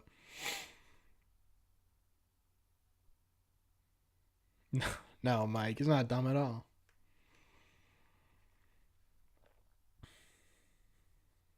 Yeah, so if you want to renew your membership, chat, make sure you guys do that, or you are not going to have access to the live stream that is going to be next month. Or next week, sorry. Next week. We are doing our first members-only live stream, so if you are not a member and you want to become a member, be sure to click this link. It'll bring you to my channel, which will then bring up the join button. All you got to do is click that, and you will have access to the private live streams. As well as, if you guys want, there is also an option for you guys to get series previews and analysis of every series over this season. So make sure you guys click that, because you don't want to miss. And if you guys did do it once, make sure you guys renew it as well, because you don't want to miss the members only live stream this week. Ruse became a member of the standing room. Thank you, Ruse. Appreciate it. Can we get some class in the chat for Ruse?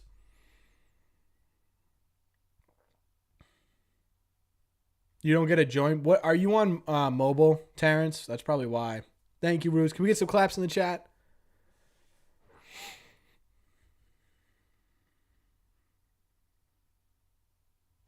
Yeah, Terrence, if you go to here, let me go through it again one more time. If you just go to my channel, earning respect back. I don't not respect you. You're on mobile.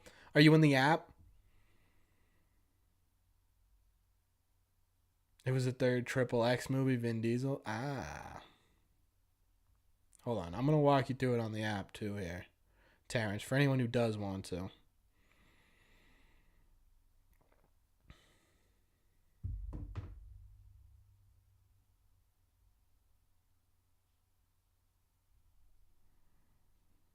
All right, so here's what you got to do, Terrence. You got to go to my channel on YouTube, not the video, the channel itself, and scroll over to membership. There should be, actually, let me do this on my Corbin Provost account, because now that you guys know that's a thing. Three of you guys are subscribed. I never not respected you, Ruse. I differed from your opinion. That doesn't mean I don't respect you any less. Yeah, so if you just click on my channel, there should be a join button right at the top. All you gotta do is click that, Terrence. There should be some options. You're messing with me? You're messing with me good. Hey, it was good conversation, right? It's good conversation talking about sort of where the Red Sox are headed, what the Red Sox look like now, you know?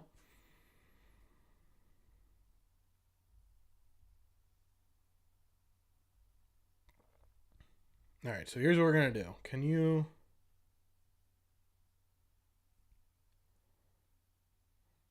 Oh, you know what? You're right. You've banned me? Oh, interesting. I just don't trust him. Well, yeah, I think he's got to earn a lot of trust back. For sure. No, okay. It's hey man, and listen, it's okay to have differing opinions about things for sure. Yeah, Terrence, I don't know what's going on here. No. He gets respect, guys. We gotta respect each other's opinion. Just because it's different than ours doesn't mean it's, it's not how this works. Yeah, that's what I'm thinking you gotta do, Terrence. Yeah. So if you do want to become a member and you are, this is a desktop link only. Who's the first Red Sox trade at the deadline? I think it'll be Nick Pivetta, Eric. Would I do mod applications? Yeah, Jay. Why don't you DM me on Twitter? We'll talk about it. Because right now I got Jack, who's man in the mod situation. Dennis, welcome in, Dennis. Thank you. You're at the Vasquez walk-off. Can we get some claps in the chat for Dennis, by the way?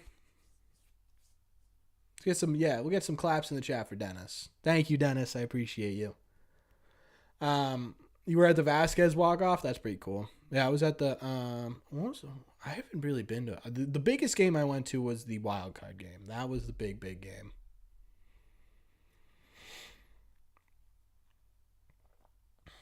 Okay, Chad, let's talk about next week, all right? Because we'll probably go for another 20, 30 minutes here. But here's what I'm going to say. Next week, remember. Kenneth, I'm sorry, man. Yeah, I wish I could help you, just walk you through it, but... Never heard of Rodney Dangerfield? Is that from Caddyshack? If it's from Caddyshack. If it's Rodney Dangerfield from Caddyshack, I do. I wish I could walk you through it, Kenneth, but... It'd be a little difficult for me to do it, so yeah. But yeah, okay, so next week, chat. Thursday is opening day. Here's the plan for our channel. What we're going to do here is we're going to have the members-only live stream starting from 12. It's going to go from 12 to 2, right around game time, okay? So if you're in the bleachers or higher, you have access to the members-only live stream. There's going to be a cool...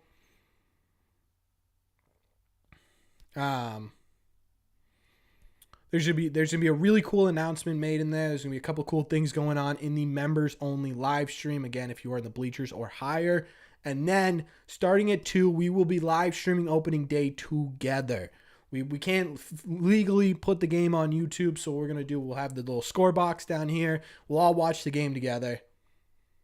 I feel like it's gonna be a ton of fun. There's gonna be a ton of different stuff. There's gonna be an announcement as well in the public live stream. We'll be doing a couple of different stuff, a couple of giveaways or two. We'll talk about it, okay? I can't give anything away yet. I can't give it away yet, but I promise there's gonna be some really cool stuff. Possibly given away on the opening day stream.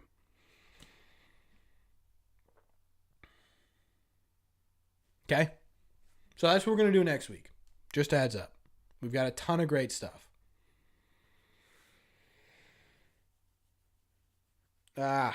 Mike, yeah. That went over my head. After listening to you for a year, you make respect my Red Sox knowledge. Eric, I don't think that sentence came out the way you wanted it to. I make you respect my Red Sox knowledge or your Red Sox knowledge? Caddyshack? Yeah, I remember Caddyshack. I didn't watch it, obviously, when it came out in theaters or anything, but big movie when I was growing up. I think my dad's in here. I saw him a couple of times. He can confirm. We watched Caddyshack together a couple of times.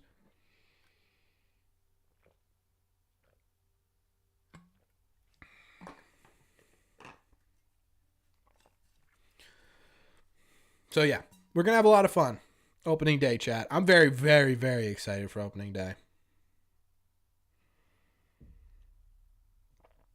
I don't know. I don't really know what to expect game-wise, to be honest with you. I think the biggest thing for me is going to be your knowledge makes me look good. Hey, wait a second here.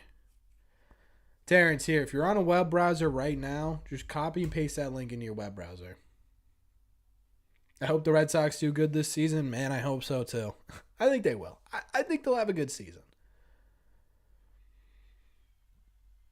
I wonder if Turner will be good. I think he'll be pretty solid. I think he'll give you... The biggest thing with Turner for me is not going to be power. We have the same water bottle. Oh, man, Edward, I love this. I love this. It's huge. I love it.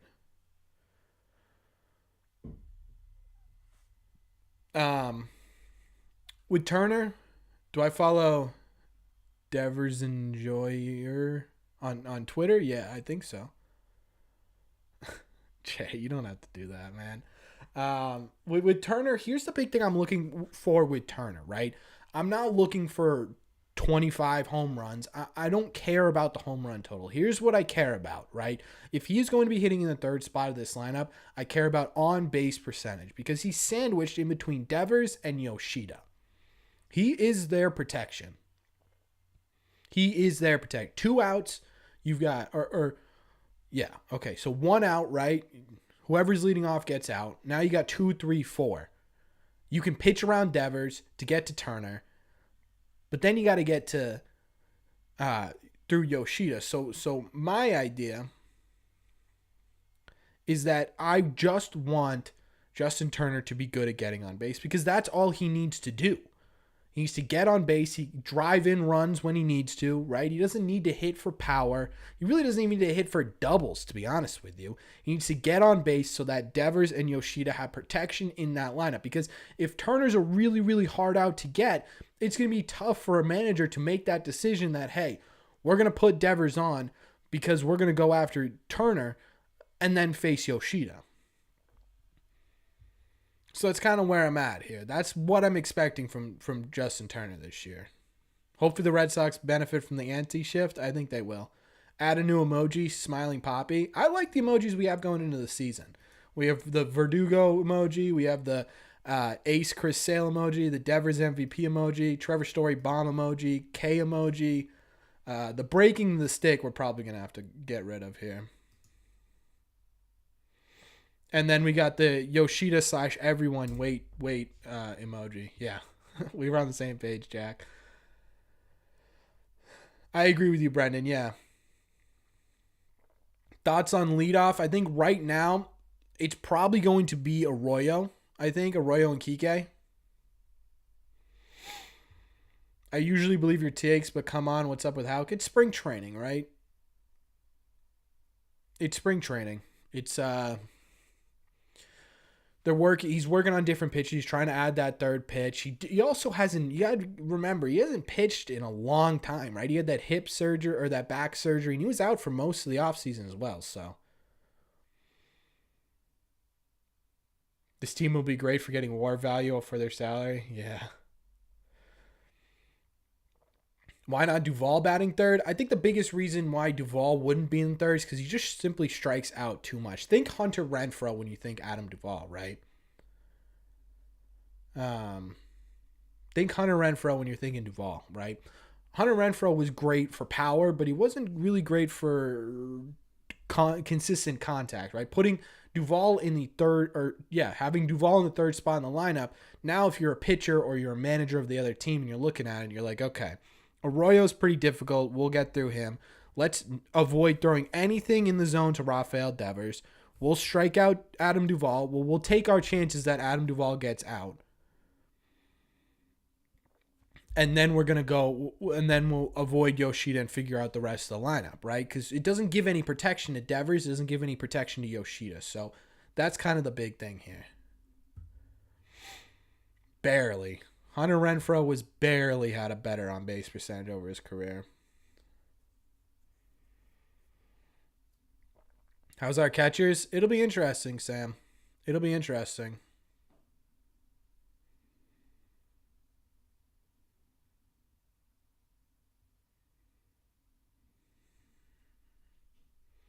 Is whoever asked for me to show my baseball card collection still in here? I totally forgot to do that. I'm so sorry.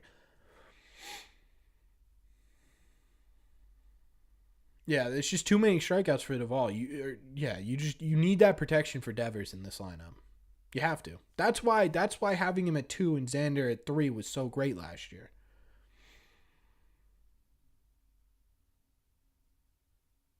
Yoshida will go off. Yeah, Yoshida will go off. Got any good Nomar cards? I'm trying to get a Nomar autograph card. I'm working on it now. My latest editions here aren't autographs. Most of these are all autographs. But my latest editions are my Red Sox knowledge has grown. My Red Sox knowledge is pretty damn good. I'll be honest with you. I'm just it's a lot of it is what I know, right? Which is from 2004 basically on.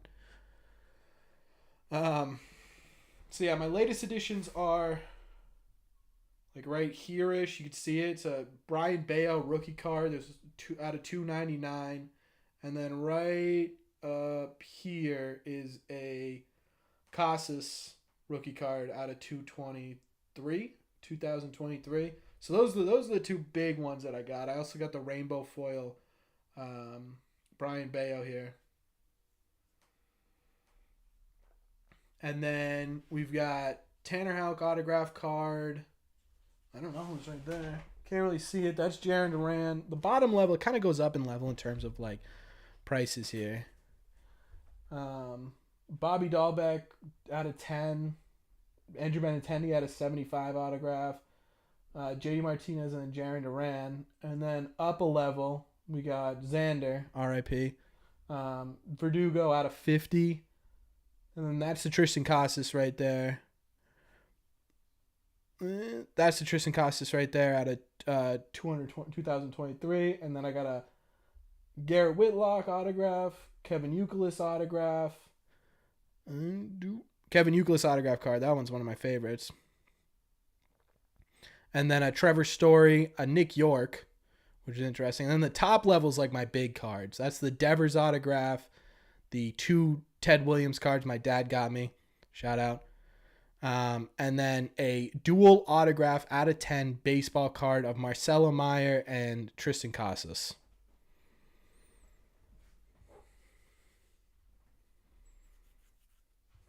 See, I know what CCR and Deadhead means. I actually went to a Grateful Dead concert in college. I know Clearance Clearwater Revival, Fortunate Son, right? I'm a big, you guys may not know this, but I'm a big classic rock fan. Big classic rock fan. Who hit the '07 playoff walk-off? JD Drew. You should keep that Dahlbeck card in a safe. Yeah. Speaking of which, does Dahlbeck get traded? I don't know.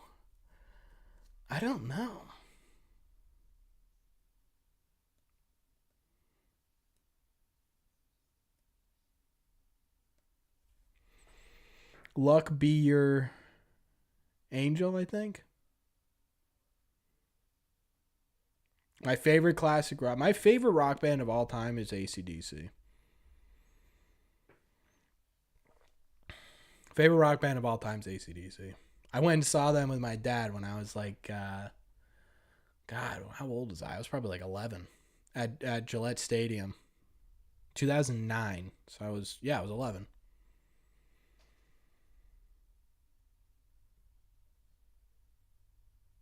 I don't think Bobby will be a Schwarber level mistake. My big thing is with Bobby is we talked about this, right?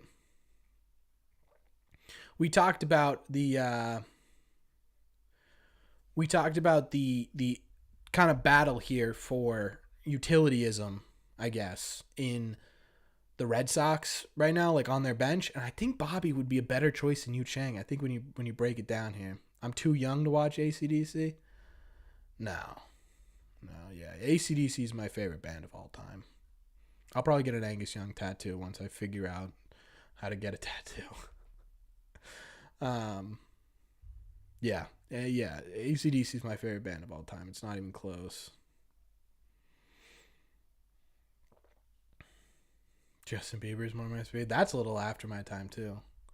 The Beatles are good, yeah, Jack. I'm a big fan of Led Zeppelin. I love Van Halen. Um, I had a big phase of Rolling Stones. I don't love them as much anymore. Still like their music, obviously, but I was big into them for a while. Eric Clapton. I was huge into guitars when I was a kid, so anything with like a really big guitar riff, I'm a big fan of. Like Slash. I don't love Guns N' Roses, but I really like Slash. Pink Floyd, yeah. Yeah. Wish You Were Here is a classic guitar song you learn early on. Don't play anymore, but yeah. Yeah, Pink Floyd I'm a big fan of. Stay in My Lifetime? No, no. Yeah, Jimmy Page. Jimmy Page is, in my opinion, is the greatest guitarist ever. Um, Jimi Hendrix, obviously. Clapton, Santana. John Mayer, very underrated guitar player. It was tougher to see Schwarber walk than Xander because of money in the I see. Yeah, you're probably right in terms of money and years, but just in terms of being a pure fan of the Red Sox, it was definitely a lot harder to see Xander go. Definitely a lot harder to see Xander go. For sure. What time? I think the game next week's game's at 2:15. I just want to double check that because I would hate for me to mess that up.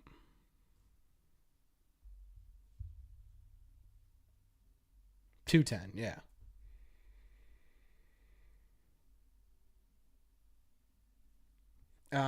So who's our shortstop now? I think it's Story. Right now it's Kike. It depends on kind of what Kike looks like when he gets excuse me, when Story gets healthy.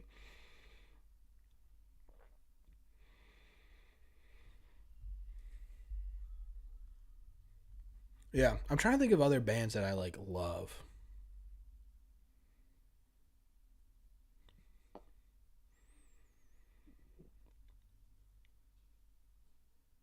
There'd be a couple out there. I had a weird Motley Crue phase.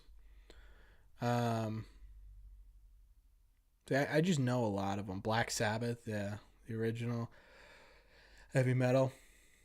The Eagles, I like some of their songs. I'm not big on the Eagles. I really like Tom Petty. I like Tom Petty and the Heartbreakers. The Doors, again, another band where I like some of their songs. Post next week's schedule on one of your videos. Yeah, I'll probably do a like an opening day preview.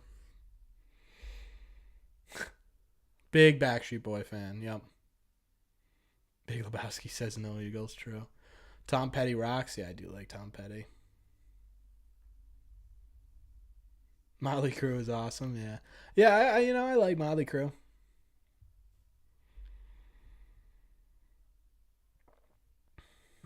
Um, those are my big three are Van Halen, Led Zeppelin, and ACDC, which seems kind of like duh, obviously, but like yeah, those were the three, and it's heavily influenced by my dad. Yeah, Beastie Boys. Kenneth, I'm sorry, man. I can't really understand what you're saying. I'm trying to sage honor to Azod every. I get everybody at the end there. Um, Molly Crew isn't phase a place in your heart. Yeah, yeah. I don't know. I just always I fell in love with it as a kid because of my dad. So favorite ACDC song.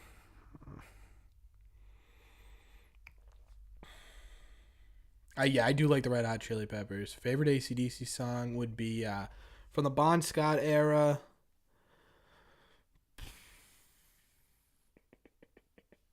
I really like Jailbreak. I really like the Jack. Obviously the big ones, Dirty Deeds, TNT, Highway to Hell. I would say Jailbreak is my favorite Bon Scott AC/DC song, and then Brian Johnson, Who Made Who is I love that song. But Rock and Roll Noise Pollution, really the entire Back in Black album. But obviously Who Made Who's not Back in Black, but yeah, that's kind of where it's at. Money Talks, yeah, that's a great one too. It's a long way to the top. See, yes, chat. This is what I've been waiting for, to get to the point where we could just talk AC/DC on stream. Yeah, I love Money Talks. Maximum Overdrive's good. It's a long way to the top. Yeah, that song. The only part that gets me though, I think the bagpipes are a bit too long in that song.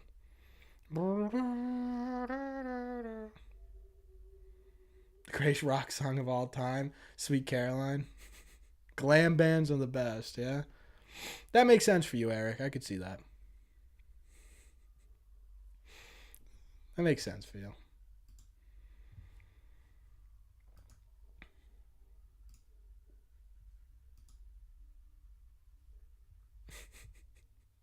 We started talking AC/DC chat and everyone died out. Oh, man. Shipping Up to Boston definitely goes into one of my favorite rock and roll songs. I went and saw it. Funny story. When the Red Sox won the World Series in 2007. Oh, wait. It was when they were in the playoffs in 2007.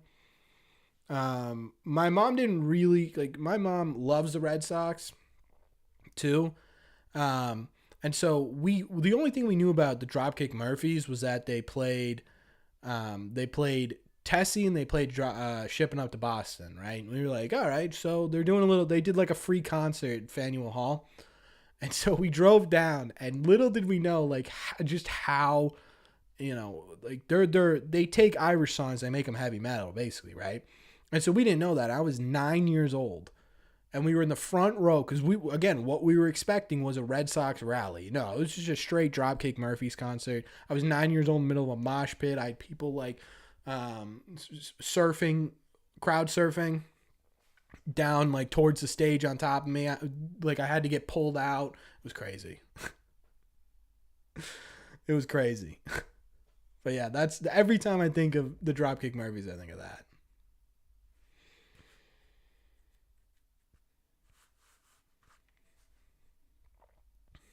But yeah, that is every little thing's gonna be all right. That was an anthem of 2020 for sure. For sure. Amazed you survived, yeah. I'm trying to. You keep saying JRC, and the second you spell that out, and be like, of course I should have known that. But yeah, for those about to rock, that was a pretty good song by AC/DC. I was when I was younger. What's funny is that I like the Black Ice album. And a lot of people can be like, you idiot. But that came out again when I was 11 years old. I was so into it. You think Sale's going to win Cy Young? No. The reason for that is because I don't think he'll hit the innings minimum. Actually, what are the minimum innings to hit minimum innings to...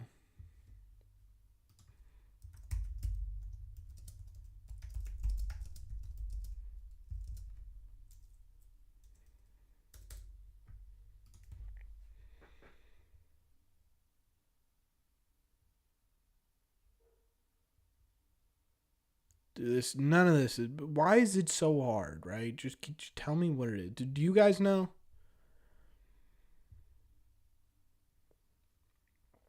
Does anyone know what the minimum innings is? I'd assume it'd be 150.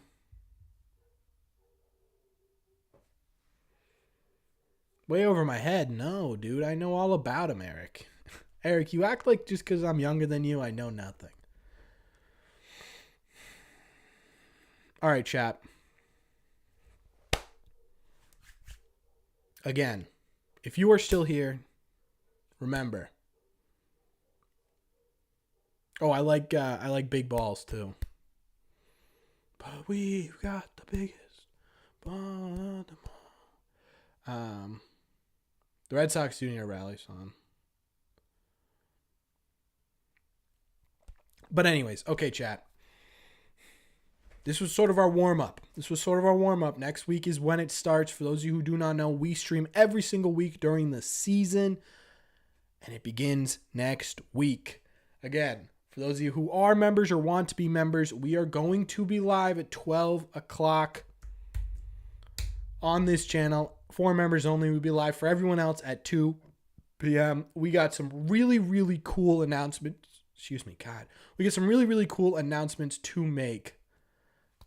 Quiz me, Eric. We'll go one-on-one here during one of these members only meetings or members only streams. Me and you, we'll go history. You worked as a stage crew for 42 years, Kenneth. That is awesome. You must have some wild stories to tell, man. You'll have to tell them to me sometimes. But anyways, chat.